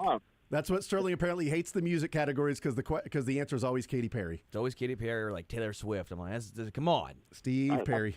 And I should have been gone. Steve Perry. That song Game. Almost nobody got it on Mondays. You know who does Game? I can't hear. Jason's just singing. So, what is happening to the show? What is happening? I don't know. It's when time for I'm leisure. the voice of reason over here, this is. Are you though? Avery doing a trivia league and hosting makes the most sense of all the things that have been said on said show. Avery, No. We have riddles, WWE catchphrases. Good job, Mitch, and classic rock deep cuts. WWE. All right, WWE. Congrats on that one. The best there is, the best there was, and the best there ever will be. Like Bret the Hitman Hart. That is. Nice job. Yeah, Bret Hart. Yeah. R.I.P. Wait, no, he's alive. Yeah, that's. I was thinking Owen of Hart the said. Owen. Yes, my bad. Owen. As soon as I said it, I'm like, no, it was not Brett. It was Owen. Unfortunately, I'm looking up right now. So John Mayberry in '75. Here are the ones with 30 home runs, 100 RBIs. Mayberry in '75. Brett in '85. Tartable in '87. Bo Jackson '89. Tartable in '91. Dean Palmer in '98. Yeah. Jermaine Dye 2000. Solaire 19, Salvi 21, Bobby 24. Oh, 21. Okay, yeah, I was off on the Salvi here. Benny would be the only time that there's back-to-back. I thought Chili Davis did it. You would think, but not Jose Offerman. Who would have thought not Jose Offerman? Because Chili Davis hit 30 home runs. He hit what do you have? Like 40-some home runs, but he only had 85 RBI? Mouse Tacos? Yeah, Mouse Tacos. Yeah, he had 70 RBIs and 38 home runs. Yeah, 35 and 87. Wow. 38 and 85. Yeah, 38 and 85. 38 and 85. 38 home runs, Nobody 85 wants to be on RBIs. base. Yeah. Maybe somebody get on base for him from time to time. You know what I mean? Maybe just every once in a while. How about getting on base? Leisure with Chili Davis did hit 30 home runs with 90 RBIs. Yeah, I'm just Avery saying. got the leisure right. He got it correctly. Okay, yes. very good. Avery, we'll put you on hold and get your information. Congratulations on all the work that you did here. Oh, thanks, guys. I love you. Yeah, and more. You know what? More. You know what? Ditto. We love Avery too. Ditto. You know? Mm-hmm. Ditto. Let's go to Tim next up on Sports Radio 810 WHB. Tim, Sports or Leisure, what side would you like to start with, sir? Well, since my Danny Tartable went down the drain, I guess I'll go Leisure with classic rock. All right, Timbo Slice. We got The Jack. She's Got Balls. Livewire. All off the same album again. It's a good album. Great band. Sounds electrical to me. Did they play some electrical guitars, I bet? They did play some electrical guitars on this. This band was very noted for their guitar player. The Jack, which they told you don't Boys want. to Men? You actually don't want the Jack because who knows what else? Boys to Men? She's Got Balls. They had a lot of songs about balls. I'm pretty sure it's Guitar players. yeah. AC/DC. It is AC/DC. Yes, correct. Nice job. Yeah. Yep. On to the sports side, sir. We got Royals, Chiefs openers, and apparently Border War. So what was the new category that no one's asked? Or was that on Leisure? It's Border War. It's just questions about the MU-KU football rivalry. Gotcha. Questions specifically about that, but no big deal. And the Chiefs was Chiefs openers. like it's just opener, openers. Yeah, either road or home. Yeah, it's either road or home. road or home. First games of the season. In a modern era, I assume. For the most part, yeah. No, he went back to 1924 on this one. Yeah, he went way back. For the Chiefs specifically, 1924, yes. I wanted to get the first Chiefs game ever. And the Royals are just Royals. So what do you think? Just Royals, nothing. No, just Royals. Royals. Pretty broad, Yep, but yep. cool. I don't know. I'll Dang take your it! word for I it. can't Not use ugly. it. My gut tells me which way to lean. I'm definitely not going border wars Okay. because I'm a Nebraska guy. Very good. Let's do Chiefs. All right, Chiefs for you. Let's go with name 2 of the 3 quarterbacks to have 4 passing touchdowns in a season opener. There have been 3 quarterbacks to throw 4 touchdown passes, 4 or more touchdown passes. Name 2 of the 3. Is one like the obvious? I assume. There's one that's obvious. Yep. So, you want to say that one? Now, The obvious You want one. to say that? You want to say the obvious one? yeah, Do you want to say it? I should. Mahomes. Okay, so Mahomes is one of them. There you go. Name one of the other 2 quarterbacks in Chiefs history to have 4 passing touchdowns in a season opener. One of the other 2. I'm thinking it was back in the Nigerian Nightmare era, perhaps. Is that? I don't know that that they on threw many target? touchdowns. No, they didn't throw many touchdowns. Marty didn't like to throw the They ball that didn't much. throw the ball. That's right. I'm thinking of the old guy. Anyway. Yeah, Sterling. I was the other surprised old that guy. that wasn't the answer. Yeah. So yeah, Sterling guessed, but it was not right. Wow. One of I the feel other 2. better. One of the other 2. Throw it out. There are 3 total. total. I got to get. One more. You got Patrick. Oh, I think I know who it is. Was he just on a commercial? I don't think so. I don't remember him being on a commercial. He's on TV. One of them is on TV. Well, the other one was on TV a lot too. Okay. Yeah. Rich Gannon. I don't. Rich Gannon is incorrect. Tim, thank you for playing. I appreciate it, sir. Yeah. 913-381-810. Let's take a timeout. We'll come back. If you're on hold, we'll definitely get to you. 913-381-810. Playing sports or leisure. That question is out there, available. More Zone next. Let me give my nuts to you. Oh, my. See, I could see that 10 seconds.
All right, we'll continue on this Thursday edition of The Zone.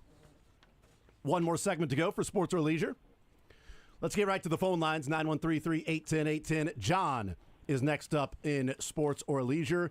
John, what side do you want to start with? Can I do the Chiefs question that's still out there? Yes, you can. That would be the name two of the three quarterbacks to have 4 passing touchdowns in a season opener. Patrick Mahomes was named, and so we just need one of the other two. Yeah, so back-to-back years. Alex Smith did it in 17. 100%. Nice job. That was also going along with the Kareem Hunt game with the rookie with 148 yards rushing in a game. But Alex Smith, 4 touchdown passes, 2 to Kareem, 1 to Tyreek, and 1 to obviously Demetrius Harris, the tight end. Would expect. Yes. That, you 2 to the running back, 1 to the wide receiver, and 1 to the tight end, Demetrius Harris. The sure-handed tight end. Kelsey. Can Kelsey get some love around here? Come on. Over to Leisure with Sterling. Lynn Dawson was the other Yes, thank name. you. Lynn Dawson, the other one. So Lynn Dawson, Alex Smith, and Patrick Mahomes. Not Trent Green like I would have assumed. Yeah, thank you for letting people know. We have riddles, WWE catchphrases, and classic rock deep cuts. Oh, gosh. These are all tough for me. Let's do... I'm so bad with riddles, and I'm not good with classic rock, so this is a grab bag. Crap. All right, let's do riddles. Riddles. You got this. I believe in you. You know what? I'll give you the easiest one just because Give it to him. It's fun. What is red and smells like blue paint? Oh. It smells like... What is red? It smells like blue... Yeah. Paint. It's something you read. Something's red, but I don't know what's blue. What is red and smells like blue paint? Do not overthink this one. Oh gosh. Oh. I'm not to say I'm overthinking it is like putting it mildly because well, does blue paint have a different smell than other paints? What's red? No. Red paint? Red. Yeah. Red paint? Yeah. What is red and smells like blue paint? Red paint. Red paint does. There you go. Oh, my gosh. Yeah, I told you don't overthink it. You got it, John? No, I'm still like buzzing over that. That's like made my mind hurt. John, we will put you on hold, and maybe you can, if your belly was hurting, we'll help you out with Johnny's Tavern. Thank you, sir. Appreciate it. Thank you, guys. Absolutely. 913-381-0810, wrapping things up. Steve, last contestant here for Sports or Leisure. Steve, what side do you want to start with, sports side or the leisure side? Let's go sports. All right, we got Royals, Chiefs openers, and Border War. I'll try Royals. All right, Royals for you. Carlos Estevez needs one more save to reach 40 on the season. He would become the 5th player in Royals history to eclipse 40.